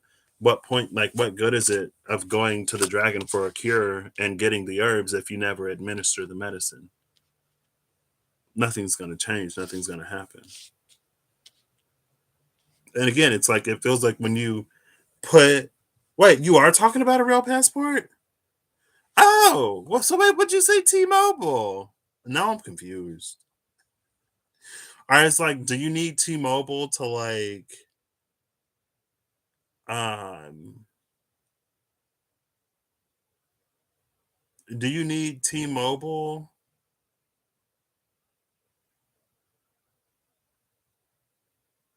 to access the information to get the passport? Question mark. I'm obvious. Like I'm so deep in wherever. I guess I'm not surprised that something else ain't making sense to me. Libra, I think honestly that's what I got for you. It feels like honestly, ultimately, at the end of the day, you already know. Whatever it is that you're asking for, you've already gotten an answer. Maybe it's not an answer that you recognize, maybe it's not the answer that you want, but it's like if you start putting the information into practice in real life, you'll see how it affects real life. And then you'll know beyond theory what it is that you need to do to really get the ball moving. Right? It's almost like there's no point in continuously asking the same questions just to get the same answer to the point where you think you get no answer when you never do the thing that's, being advised. I think once you do though, things will definitely start to move at speed with that wheel of fortune. Um because it is the dragon, I don't know if that also like involves other people because she was on the back of the dragon. Or I don't know if it's a timing thing because the dragon in that case would be like a natural force or like spirit. So maybe with the Four of Pentacles, like it wasn't yet time for that to be realized on Earth. But now that the Earth more closely matches and mirrors heaven, it's like now what's like on Earth can be as it is in heaven. As above, so below. But the in between was blocked. So the channel of fulfillment couldn't, like, it was incomplete. Maybe it's timing. But again, it feels like if you apply that information, you would realize that it's a timing thing rather than just like assuming it's a timing thing because things don't just automatically happen. You know what I mean? If it don't resonate, don't take it. Oh my gosh, I literally forgot.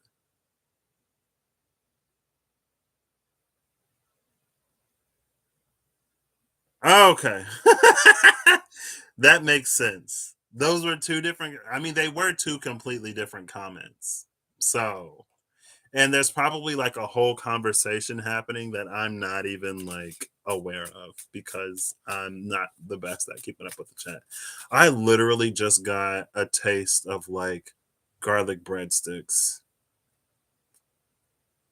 Oh my gosh, it's making me so hungry. Like a garlic bread, and it's so good. It's so good.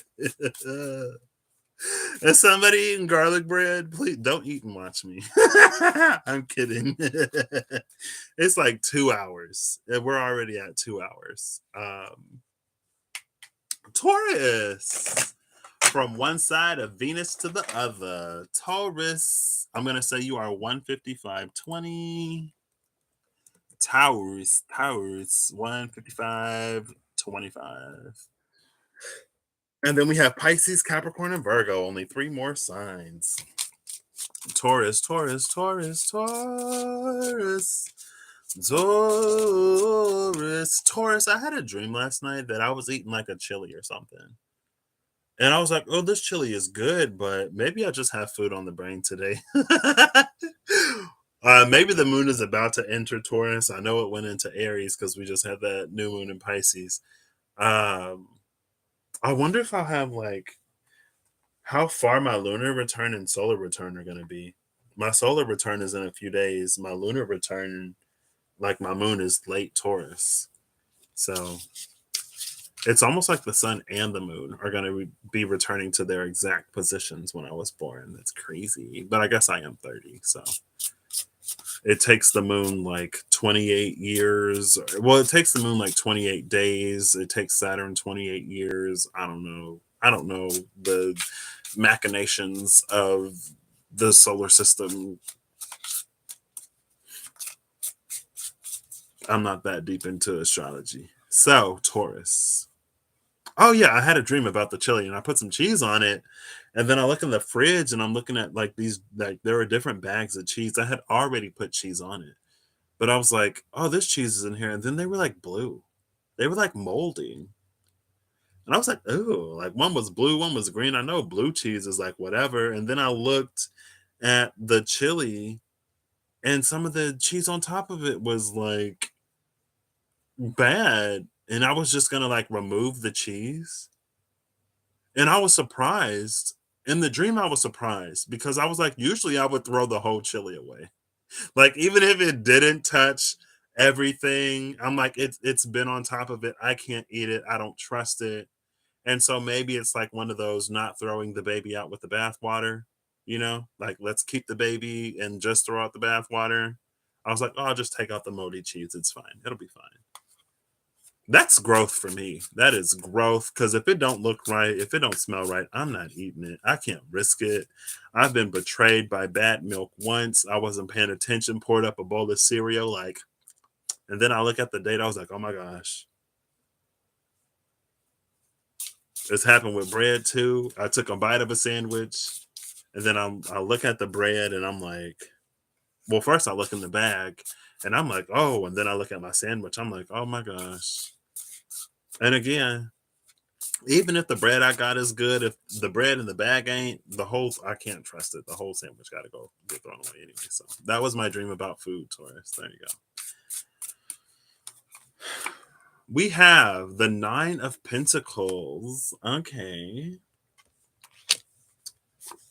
The Five of Cups. It's a betrayal that still haunts me to this day, Kirsty. And like the thing about milk is that like I can't smell if it's soured or not because all milk. Well, I guess I'm on. Holly, hey, how are you doing? I'm on like almond milk now, so it's different. But like after that, I'm like all milk smells bad. I can't. It all smells sour to me. And the King of Swords. Who had the Nine of Pentacles? Cancer had the Nine of Pentacles. Scorpio had the King of Swords. No one's had the Five of Cups, but the Five of Cups was, maybe I saw it before. I feel like I've seen it. Oh, I think it fell on the floor. Bottom of the deck is the Four of Wands. This is interesting. So, Taurus, you are sitting in the energy of the King of Swords. Right off the bat, this feels like your energy is like good. And you may be in the process of establishing some boundaries because like things are good where you are and things aren't that great in other places, maybe. And this like, you got to take care of you.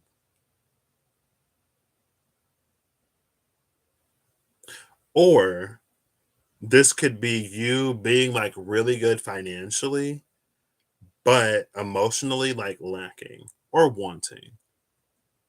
The bottom of the deck is the Four of Wands, though. So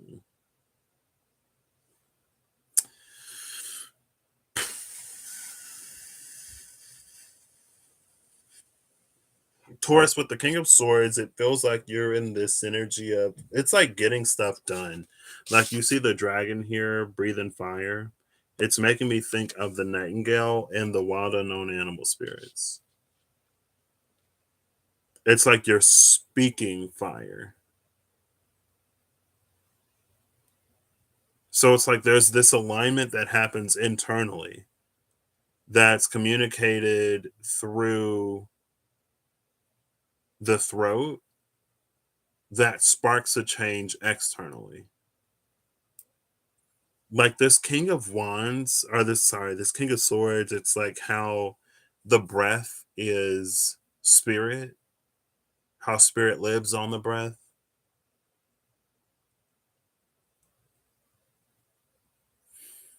And then the Nine of Pentacles and the Five of Cups are here. So, like, whatever it is, it feels like there's a disconnect between the physical experience and emotions. Taurus, you have every element. In swords, it's the king, and the pentacles, it's the nine, and the cups, it's the five, and the fire, it's the four. So there is a magician-y or fool energy here. All elements are present, but they're not all mastered equally. Air and earth are pretty high at the king and the nine. Water and fire, like water is five out of 10. It's like 50%. The fire is at four out of 10, which is like below 50. So maybe you're in a process of developing water at the same time to bring everything into a balance. Because again, oops, the dragon is breathing fire. Whatever you're speaking or whatever choices and decisions that you're making ultimately is going to lead you to this space of the four of wands, the four of wands being one of those being one of those like union marriage cards. It's like regardless of what you have or what you're not feeling right now with that five of cups, ultimately things are leading you to the four of wands. It feels like a leap, honestly. Because it's like, how do you go from the five of cups to the four of wands? Is this one of those like you meet somebody over the summer and then after 2 weeks, like they're the love of your life, and then you decide to get married? It's like, yeah, we've only been together for like a month, but when you know, and it's real. Is that the narrative for Taurus? Is Taurus not the one that's like, I'm gonna need to know you for a minute, and you gonna need to know me for a minute, and maybe we'll get married in like 5 years at the earliest? I don't know the Taurus narrative with marriage, but you are ruled by Venus. So um there's that. I think maybe there's an energy of you being in a space of expressing your authenticity. The dragon is breathing the fire. Maybe it's a fire that you've had for a while that you weren't breathing, and that's why you're currently in a five of cups. But it's like when you are you authentically, who had this? Leo? Leo had an energy where it was like, and Aries, both Leo and Aries, I believe. No, it was Aries, not Leo. It was Aries. Aries had an energy that was like, if you are the real you and people don't like you, then they don't like you, which is different than like people not wearing a mask that you're wearing, or people not liking a character that you play, or a caricature of yourself.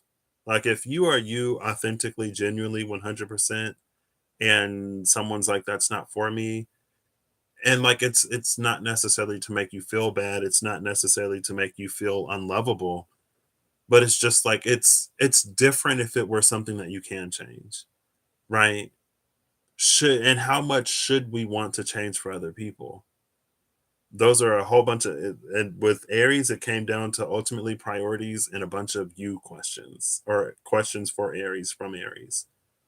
Should someone else's opinion of you matter to you so much that you forsake yourself and do and become something else? Because like if you're going to be miserable either way, might as well risk joy and happiness and the authenticity of you being you and not feeling like you have to put on for somebody else. And when you are you, I think a lot of times it's like we can focus on what we lose rather than focusing on what we gain, because we're constantly attracting, we're constantly meeting new people, or not. If we're not meeting new people, then you ain't meeting nobody. If you don't do nothing, talk to nobody, go anywhere, then of course you're not going to meet somebody new. We're constantly being exposed to new energies though. And if you are you authentically, then it's like the percentage of people and opportunities that you want or that come into your life that align with the truth of you is going to increase. It's like if we're constantly magnetizing, if we're constantly attracting, but we're doing so under like a facade or a guise or a mask or being this caricature of ourselves, then like those are people or those are opportunities, those are energies that align to the mask or the version of ourselves that we're playing up. Some of it might penetrate down to the truth of who we are, some of it might not. But when we are who we are authentically, it's going to work. And I think, again, like that's why the Four of Wands is here. So, because the Cups is still the Five of Cups, that's what makes this King of Swords feel new. But again, like the Nine of Pentacles is here. The Nine of Pentacles being here feels like, like the stage is set, or it feels like you're in a position where you're good either way. So this King of Swords might actually be a little, I don't want to say might be cold, but this might be one of those King of Swords that's interpreted as cold by other people.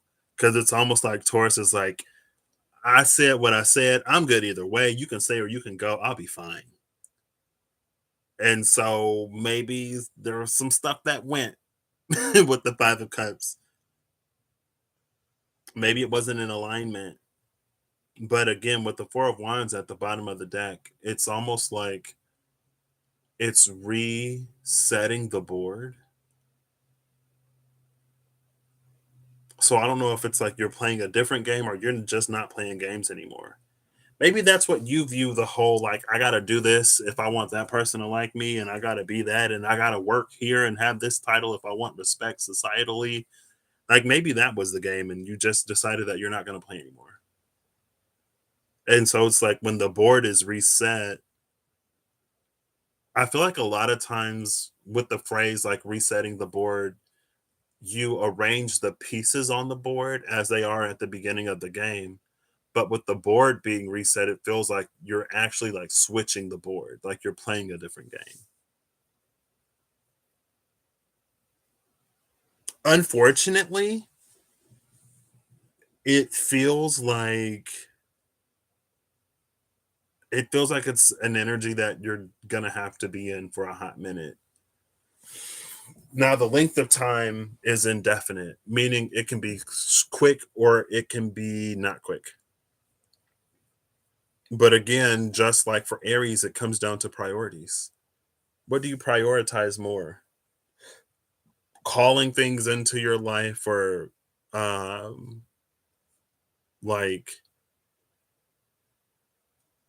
committing your time, energy, and effort to things in your life that align with the truth of you that you see a longevity with, or having people and things in your life just so that like you have people and things in your life, just so that you're not alone, even if it makes you feel alone. You know what I mean? And again, Taurus, that's a you question.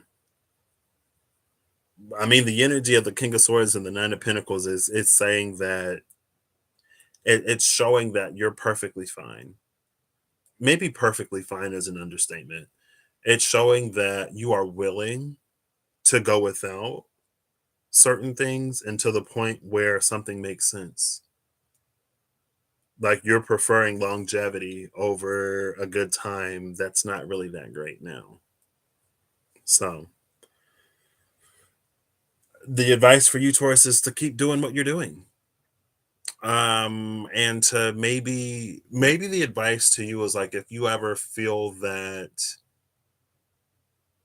if you ever find yourself nostalgic or feeling a little lonely,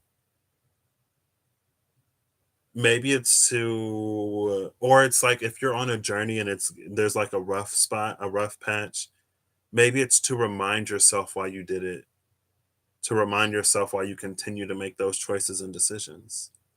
And then to ask yourself, is it worth continuing or if you really do want to go back?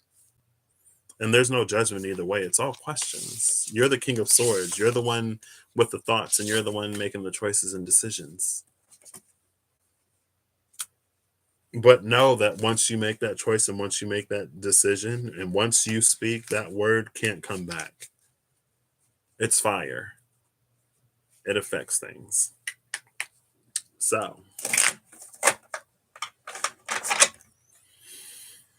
ooh, And that's Venus done. That was the first Earth sign. 2 hours into this, and we've just finished the first Earth sign. Now on to the last water sign, which is Pisces. Pisces, you are 2/11/50. Taurus, Pisces. After this is Capricorn and then Virgo. Pisces. I'm not even going to ask where Pisces is. I feel like Pisces is like, I'm right here. What are you talking about? I'm like, oh, not used to Pisces actually being here. What? Pisces is like, it's my birthday. Of course I'm here to get my cake, for you to sing to me, to get my presents, and then I'm back. Then I'll be in the, it's my annual return to the spot where I know you can find me. I'm kidding. Am I kidding? I don't know. All right, Pisces. You are starting with the Seven of Wands, the Three of Swords. I think Scorpio also got the Three of Swords. And the Three of Pentacles. Bottom of the deck is the Two of Pentacles. Pisces, there is no water here. I think Cancer is the only water sign that got water. Scorpio was all air. I don't have any birthday plans. My plan for my birthday is, I don't know. I legitimately don't have any plans. Maybe my plan for my birthday is to come up with something for me to do later. I'll probably end up celebrating my birthday later in the year. And by that, I mean, like, I'm going to celebrate my birthday on my birthday, but, like, I might actually, like, do a trip or something that I've been wanting to do later in the year. We'll see.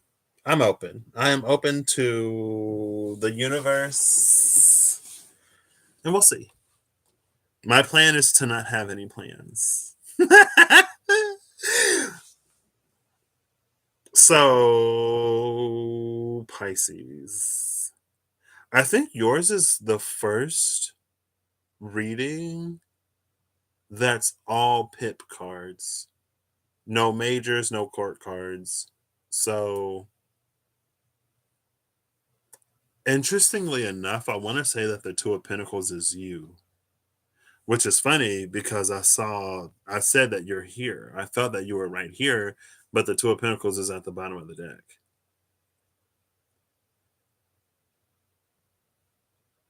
I feel like the Three of Pentacles is accurate. The challenge would most easily be the Three of Swords. And so the Seven of Pentacles would be, or Seven of Wands, sorry. So you are the Two of Pentacles, but you're also the Seven of Wands. So these two cards are interchangeable. And that's because the Seven of Wands energy is a little bit of a Two of Pentacles energy. It feels like you are a gatekeeper of sorts. And it's not that you necessarily gatekeep anything outside of you, your energy, and your life.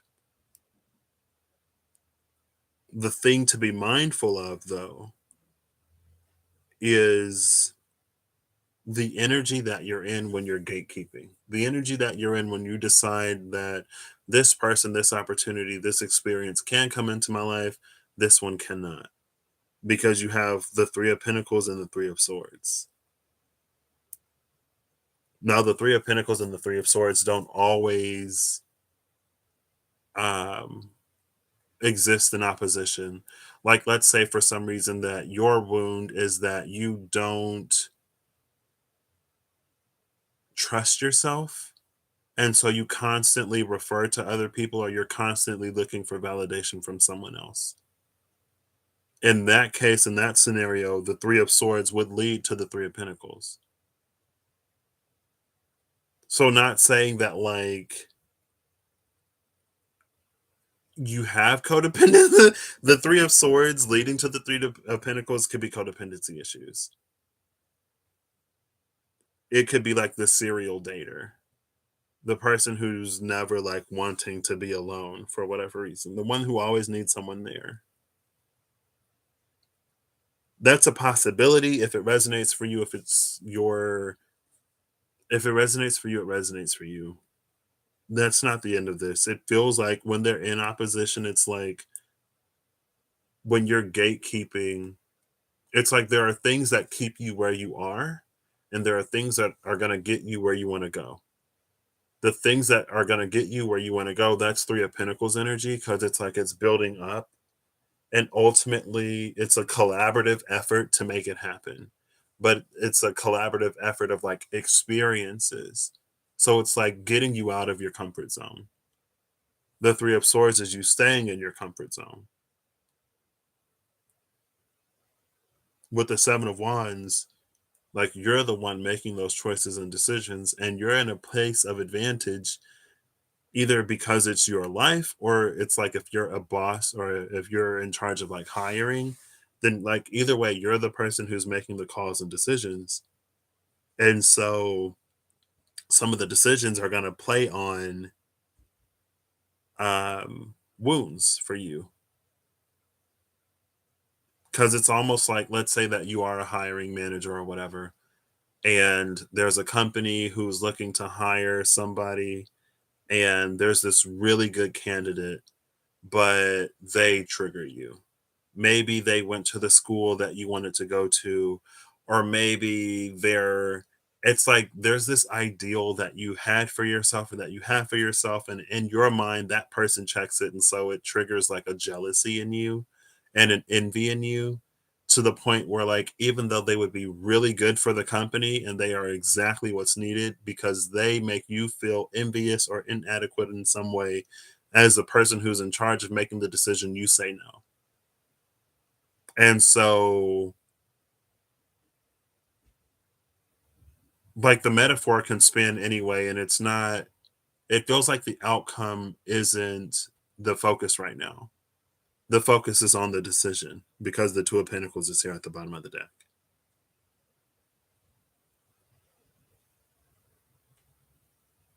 And I guess it's in that way, it's a question of like, um, it's a question of who you want to be almost.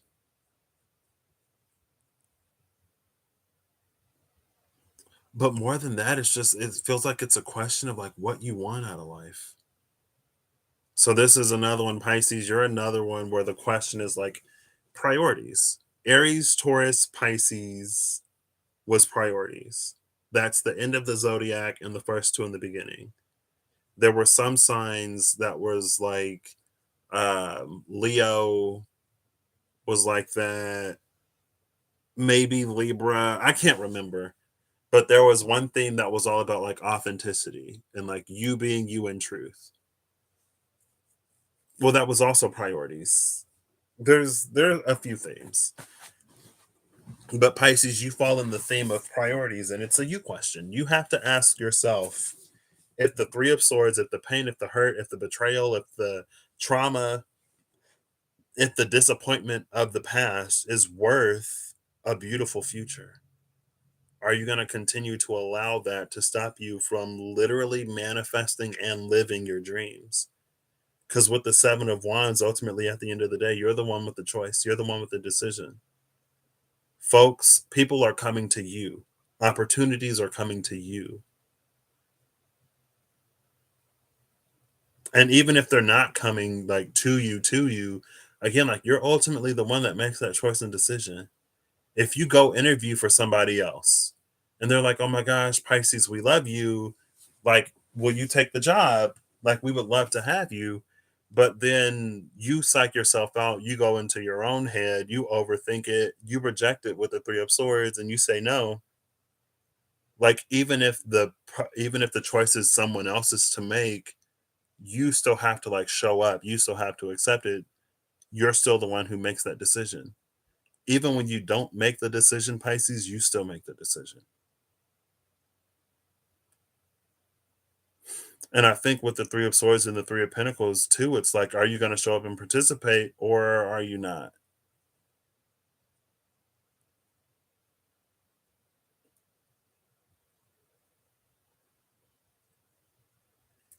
Oof. Well, that's your birthday reading, Pisces. It's you question. It's another one where it's a you question. And again, it's like, what's is the past worth the future? I can't answer that for you.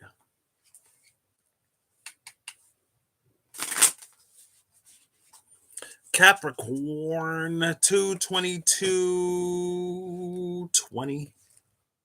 I could give you a 222, up 22222 when I finish typing. There you go. You got all the twos, Capricorn. Are you living in the past? 22222 was last year. 22223 was a few days ago. 22224 is still coming. 22423 is today. Capricorn, Capricorn, Capricorn. And then Virgo, and then I'm done. Seven of Wands, Capricorn. Pisces got the Seven of Wands first. You heard me shuffling. The Six of Pentacles. Okay, 7-6. The Ten of Swords. All right. And the Ace of Swords. Seven of Wands, Six of Pentacles, Ten of Swords, Ace of Swords. This goes here, obviously. So then this goes here. So, Capricorn. I'm going to put you at the Seven of Wands.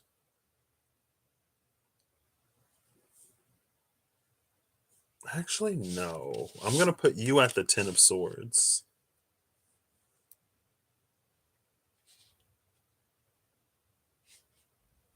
I'm putting you at the Ten of Swords because it feels more like you are at a completion of sorts.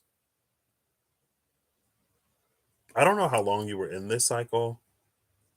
Because it's the Ten of Swords, it feels like it was a tough one. It feels like it was a tough cycle that reached an easy conclusion. Or, hey, David, how you doing? It feels like it was a tough cycle. It's not that getting through the cycle was easy. It feels like the conclusion, it's one of those like easier said than done types of things, but you did it. And after you did it, you almost think that it could have been that easy. If that makes sense. Like it feels like that's where you are. And so maybe with the Seven of Wands and the Six of Pentacles, you're in a space of reevaluating. I want to say you're in a space of reevaluating your boundaries. And it feels like Capricorn, you might actually be like loosening up a bit. Like it feels like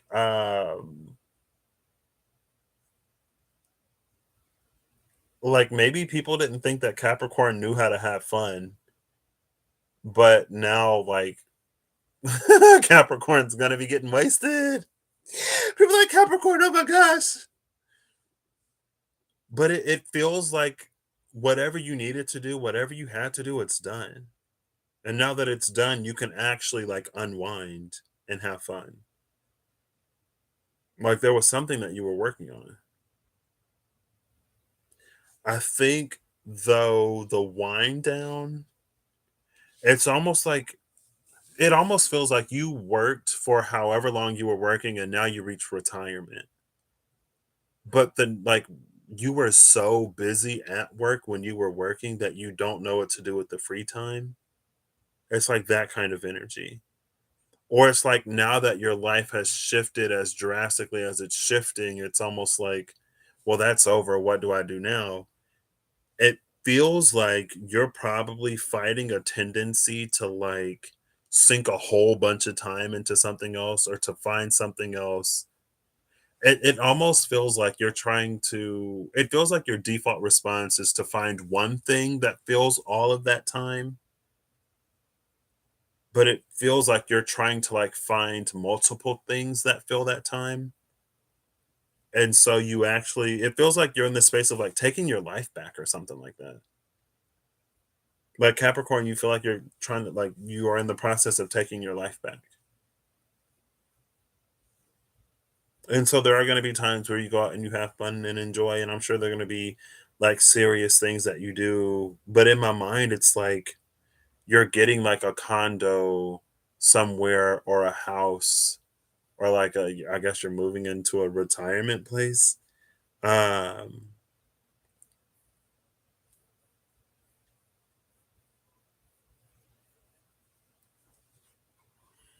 and like you're like, well, where do I want to live?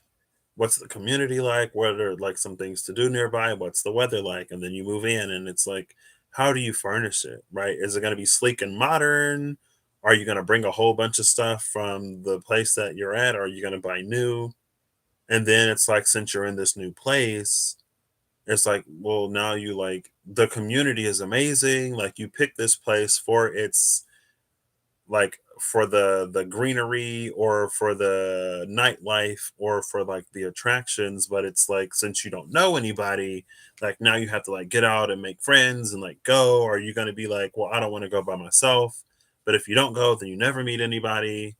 It feels like these are like the thoughts of Capricorn now. So it feels like it's like again, it feels like a very different world from where you were, which was the point of that 10 of swords. Like the point was to bring that chapter to a close. Part of it feels like maybe it came to a close naturally, like something ran its course.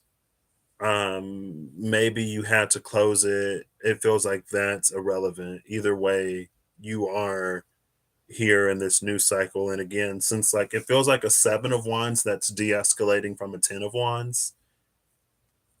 And so like again, like you're learning to like be more fluid, be more flexible, to soften up a little bit, to have a little bit more fun, that not everything is that serious. Like you're taking like a step down in commitment in some way. So like you're not the boss anymore. So you don't have to micromanage people. Um and with the 6 of Pentacles is just like you getting accustomed to the new dynamic. The bottom of the deck is the Ace of Swords. Almost sort of like clarifying or just really being on this like new energy. Capricorn, you are the 11th sign that I'm reading today. You are the 11th sign that I read last time I went through the zodiac, because you took Aquarius's place. No. Oh, I did the zodiac backwards and you took Taurus's place. And since Taurus was usually second, you ended up being 11th instead of 10th. You're 11th again today, Capricorn. But with this Ace of Swords, um, it's almost like you're rediscovering the world again. And there are going to be some things from your past life that are still applicable. There are going to be some things from your past life that you take with you, but it feels like you are really dedicated to really like enjoying this new experience.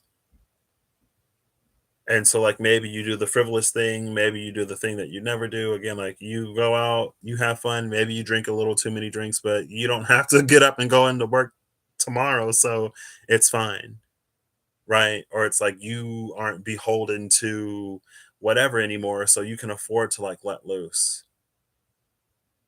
And again, like with it just feels like you are really about exploring all of what life has to offer. I do. I love the elemental oracle stuff. Thank you for the gift. I really appreciate it. I saw Rob unbox it and I was like, oh my gosh, I feel like I would love this. And Rob did not love it, but thank you. Excuse me. It's all new for you, Capricorn. I almost wonder if, because I've personally been feeling a new energy for Saturn. Like ever since Saturn conjuncted Pluto in Capricorn, Saturn's felt different. And then Jupiter conjuncted Pluto in Capricorn, and Jupiter felt different. And it felt like when Jupiter and Saturn conjuncted at 0 degrees of Aquarius, it like something about that Saturn Jupiter dynamic was different.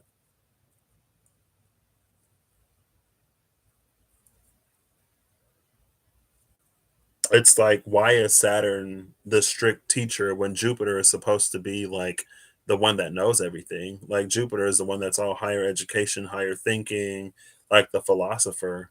Why can't Jupiter almost like carry its own weight or enforce its own ideology? Like, why does that fall on then to Saturn? It's almost like if Zeus is gonna have all these kids, why can't he be the one that take care of them? You know, like the god of all gods, and you can't take care of your own children. Why it gotta fall down to the granddaddy that you killed? Hello. Anyway, anyway. Back to this. It feels like Saturn is lightning Capricorn. Your energy feels very light. It feels very new. It feels very fun, and it feels like you are legitimately like Capricorn is the Mergo. It's like you're like there is a fluidity to your energy. It feels like Capricorn is going with the flow and having fun in a way that I feel like I haven't really seen attributed to or associated with Capricorn, and it's gorgeous.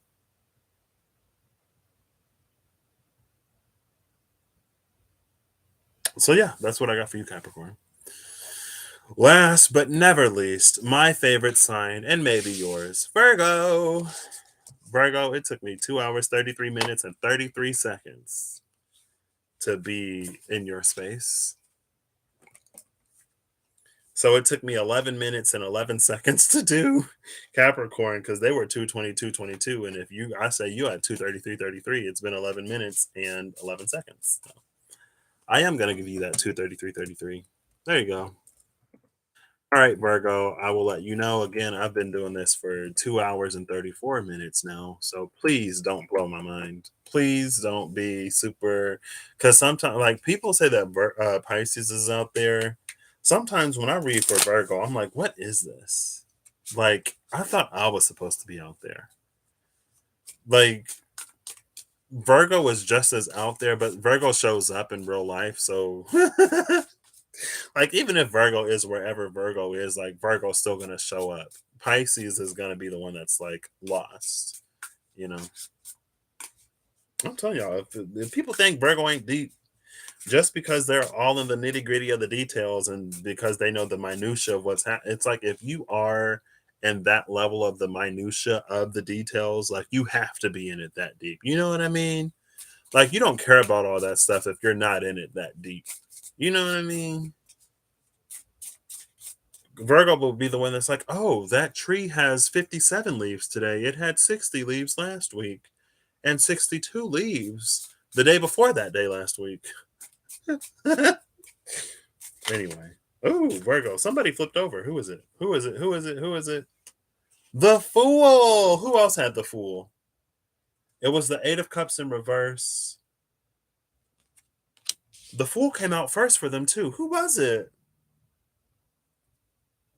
Was it Gemini? It might have been Gemini. It might have been Gemini. The Fool, the 8 of Cups in reverse, still in reverse. Oh my gosh, somebody literally had these cards. And the Ace of Swords. They didn't have the Ace of Swords though. Bottom of the deck is the 5 of Swords. Virgo. I turned the 8 of Cups upright this time. Literally the Fool and the 8 of Cups. And when I put these cards back in the deck, I separate them. I put them back in the deck at different spots in the deck and I shuffle. And it's been a few signs. So I've been shuffling. And the Fool and the 8 of Cups in reverse came out together again. This time with the Ace of Swords, being 5 of Swords at the bottom of the deck. What I like about this is Virgo. I want to, because you know how I was talking about how Virgo is the one that's counting the leaves on the trees, how Virgo's in the minutia of the details. If anything happens, it's like Virgo is the first to know because Virgo pays attention. Virgo pays attention though on a level that I feel like it's really easy to overlook or discredit or to not think that they're paying attention. I think sometimes like we see the surface of Virgo, but Virgo sees below the surface. And so it's almost like if anything is happening, Virgo's going to know about it. Virgo and Pisces season, like, I feel like Virgo and Pisces season is unlike Virgo at any other time. I feel like most of the time, sometimes I'll look at Virgo, or I'll read for Virgo, and I'll be like, okay, like, yeah. But it's like in Pisces season or certain points throughout the year, Virgo is just like extra. Like, where are you? Like, you're the one that's supposed to be the most down to earth, Virgo. Like, what's happening? But anyway, like, it feels like the Ace of Swords and the Five of Swords is the Six of Swords energy. But the Ace is separate from the five. Like, there's something that Virgo is knowing or witnessing or paying attention to. Like, there's something like Virgo sees a bend or a shift that's coming. It feels like Virgo is in this, like, with the Five of Swords, it's almost like either you're going to be perceived as extra sticklery or you're going to like be a little bit more forceful. But it feels like the force that Virgo is exerting is because like something is already coming, something is already happening. You are just privy to it before it happens. And I'm not necessarily reading this as one of those, the earth is going to blow up in 15 days and we're going to go into disaster preparedness mode right now because that's going to happen. Maybe that's the truth, girl Virgo. The reading is saying that you know something that I probably don't know. So if that is what it is, by all means. But I'm feeling like it's more like it feels like the shift is positive. It's almost like a nesting energy, maybe, right? So let's say that like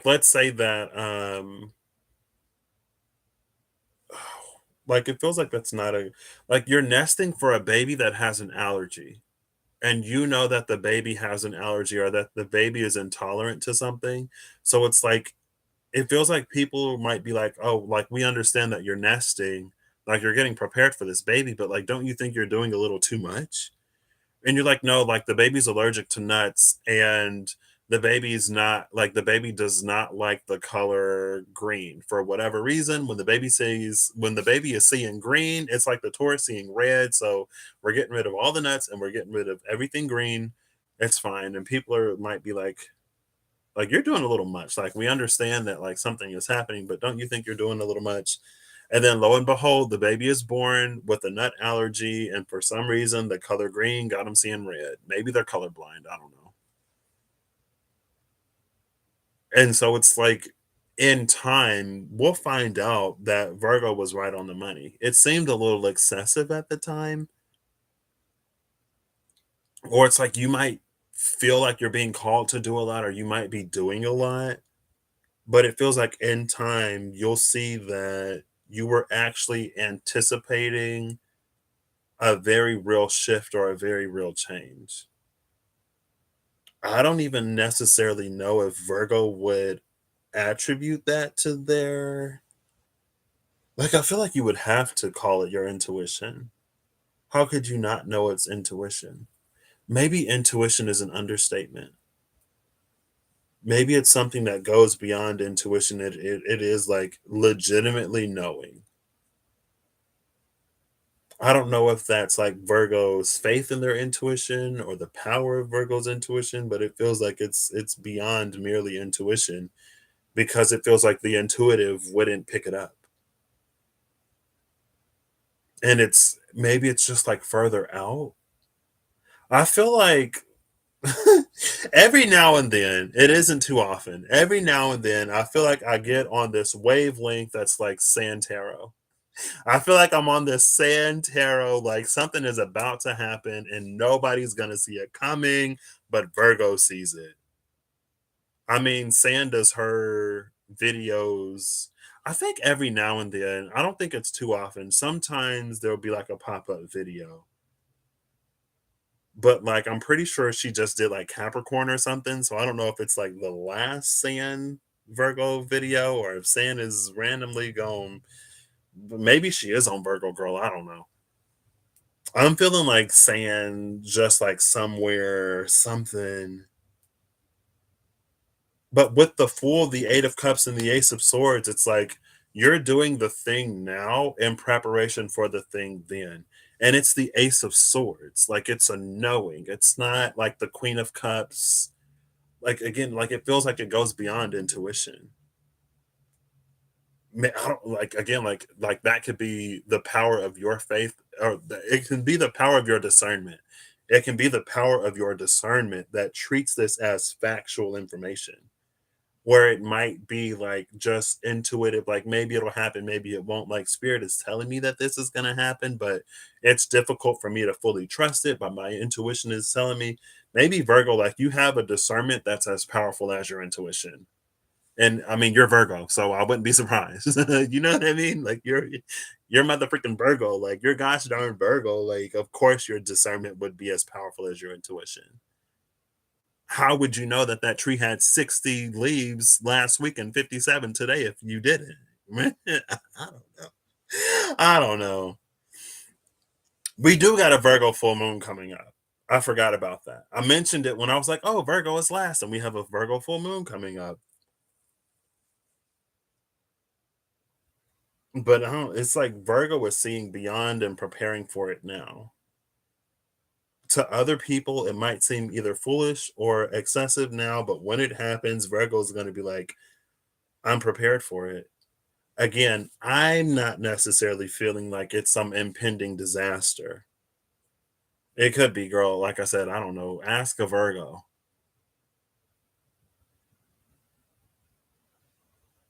But it's almost like, again, it's like when it's like if it's a dream fulfillment, um, wish fulfillment, dream manifestation. It's almost like a lot of us wait for a certain time to do a certain thing, right? So it might be like, oh, well, like next week, I'm gonna like or on my birthday, I'm gonna make this change. On the new year, I'm gonna have this resolution. There's this wedding that's gonna be in like 5 months, but at like 3 months out, I'll start working out so I can be ready to like, so I can fit into my wedding dress or so I can look good in my suit or whatever. Like in spring, I'm gonna start working out so my summer body is ready. But it's like Virgo isn't waiting for, maybe this is the power of what Virgo has to share. Or this is the power of what reading for Virgo is giving me right now, where it's like instead of waiting on the person to do a thing or waiting until you're in this space to do a thing, why not do it now? Because if you do it now, then you already have it when the time comes. It's like you don't have to be partnered with somebody to travel the world. You can travel now. You don't have to like be rich to eat better. You can start looking at affordable, healthier eating options now. You don't have to wait until the summer to be like want to be beach ready because other people are going to be looking at your body. You can take care of your fitness now. There are all of these things that you can take care of before the thing even comes. It's almost like it's like when we get the announcement, then we get ready for it. So we're scrambling. But it's like you can do all of that stuff right now so that you don't have to panic later. And then you're already good. And then like the thing about like a dream or a wish manifestation or fulfillment, it's like when we do that now, we actually welcome it in sooner. It's almost like the divine in manifestation puts this buffer of when we get ready for it, right? It's like if someone's like, hey, you want to do this with me? And it freaks you out, and then you go on the freak out, whatever. Like the divine has a freak out buffer. But if you work on the freak out now to the point where when it arrives, you can just say yes, you like eliminate that time. Or it's like you use that buffer time now so that you get it sooner, if that makes any sense. Like it almost feels like that. But again, to like anyone outside or even to us ourselves or to somebody that ain't Virgo, with the five of swords at the bottom of the deck, like it would feel excessive. It would feel like much too much, but it's not. With the ace and the five, like Virgo knows that this change is coming. They know it. That's why they prepare for it now. That's why they do what they need to do now. That's why I turned the Eight of Cups upright instead of keeping it in reverse. If I would have kept this in reverse, it'd be like, oh, like there are all of these things that you need to do that you know you need to do, but you can wait. You don't have to do it right now. You can do it when you get closer, but with it upright again, full Eight of Cups, Ace of Swords, it's like, I see it. I'm going to do it now so that I'm ready when it comes. So I don't, it's like Virgo is like, if you stay ready, you ain't got to get ready. And if there's one sign that's ready, it's Virgo. If it ain't Virgo, it's probably Capricorn. And after Capricorn, it's anybody's guess. You know what I mean? And then Virgo and Capricorn are the last two signs that I'm reading because they're already ready. But because they were ready, like they get premium front row, whatever. They were on the website to get the Beyonce tickets before Beyonce said, I'm dropping tickets, right? And that's just something that people were talking about being able to go to the Renaissance tour or not, you know, they're already ready. Anyway, that's what Virgo's energy is feeling like. Good on you, Virgo. Honestly, I wish I had more Virgo in me because I'm the procrastinator. Eight of Wands is at the bottom of the deck under that. It's going to be quick. Is it going to be quick because it's fast, or is it going to be quick because Virgo was ready? You know what I mean? When you stay ready, you ain't got to get ready. So I'll pull the Elemental Oracle and I'll do a little collective 3 cards. Since you mentioned it, Steph, interesting. These are interesting all around.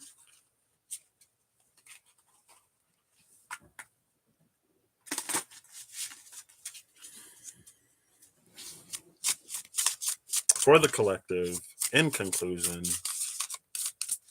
let's see. We're gonna get a faller. You're gonna oh goodness. Okay, I said a faller, not all of the cards now want to be like, oh.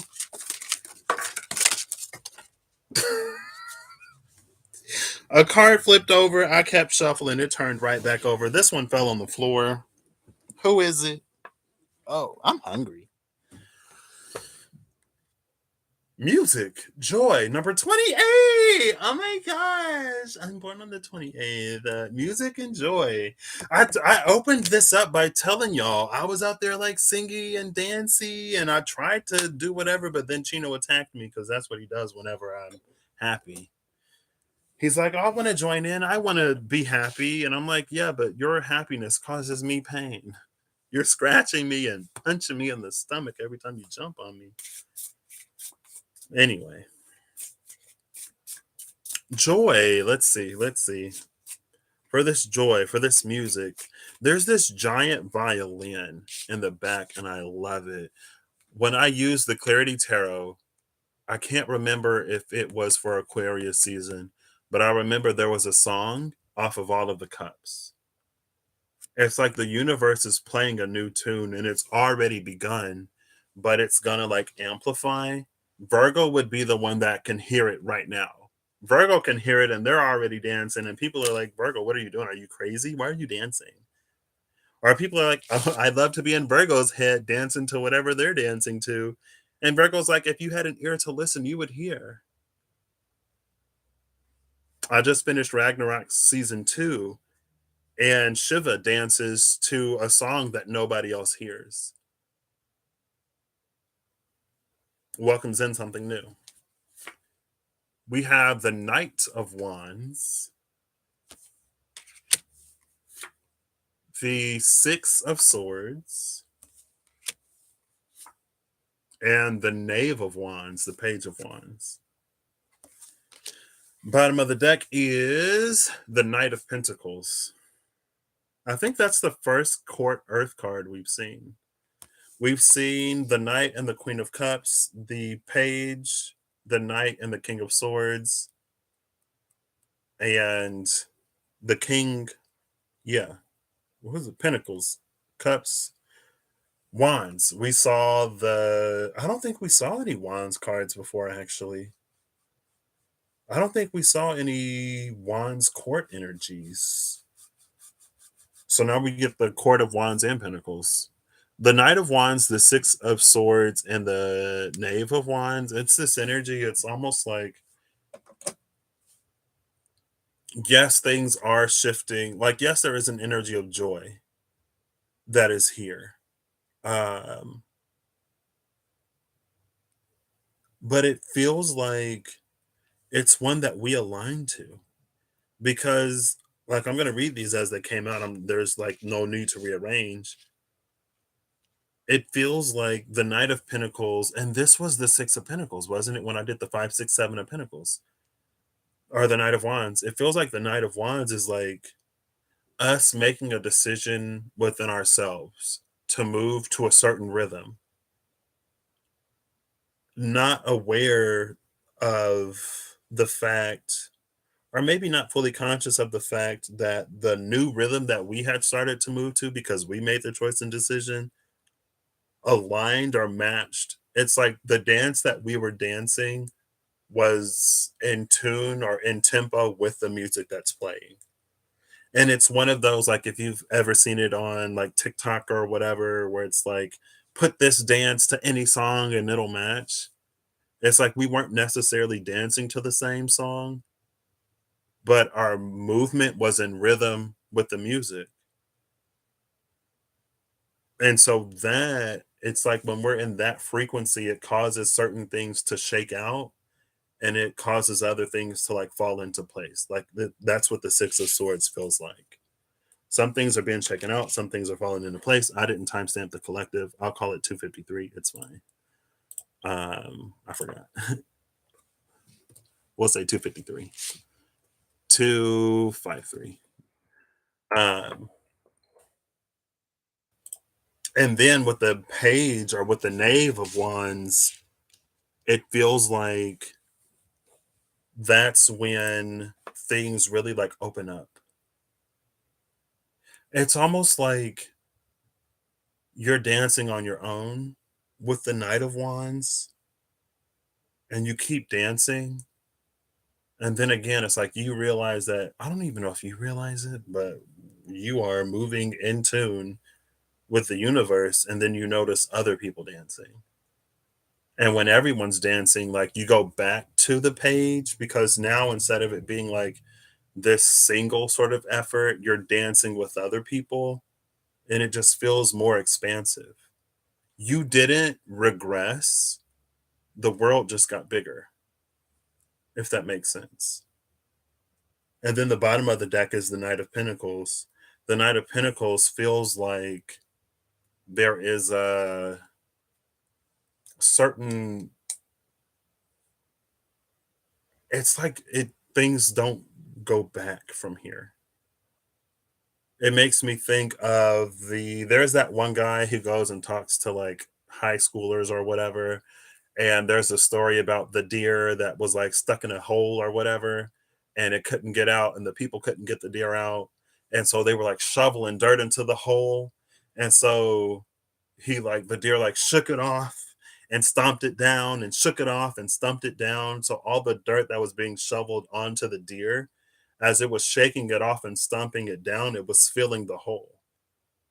That's what this Knight of Pentacles feels like. It feels like all of this, it's like it's filling the hole so you don't go back. Like there is no going back. It's not possible. Which I think is meant to be like reassuring, right?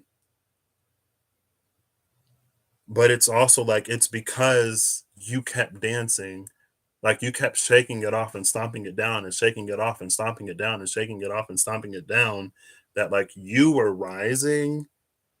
And it's like, when the platform rises from below the stage and then the performer pops up and they're like, and then everyone's going crazy and like, oh my gosh, they're here. That's kind of sort of like you on the stage, and the arena is life. And it's like your guides and your ancestors and your like currently living loved ones and friends and like all of the people that you're going to meet and the experiences that you're going to have. And you're like, oh my gosh, like you're here. And you're like, oh my gosh, yeah, I'm here. Like, let's have it's gorgeous. It's beautiful. And it's already here. The song is already playing. It's our movement in tune with it and time with it that gets us to like really see it or experience it. 10 of Cups is the bottom of the deck under that.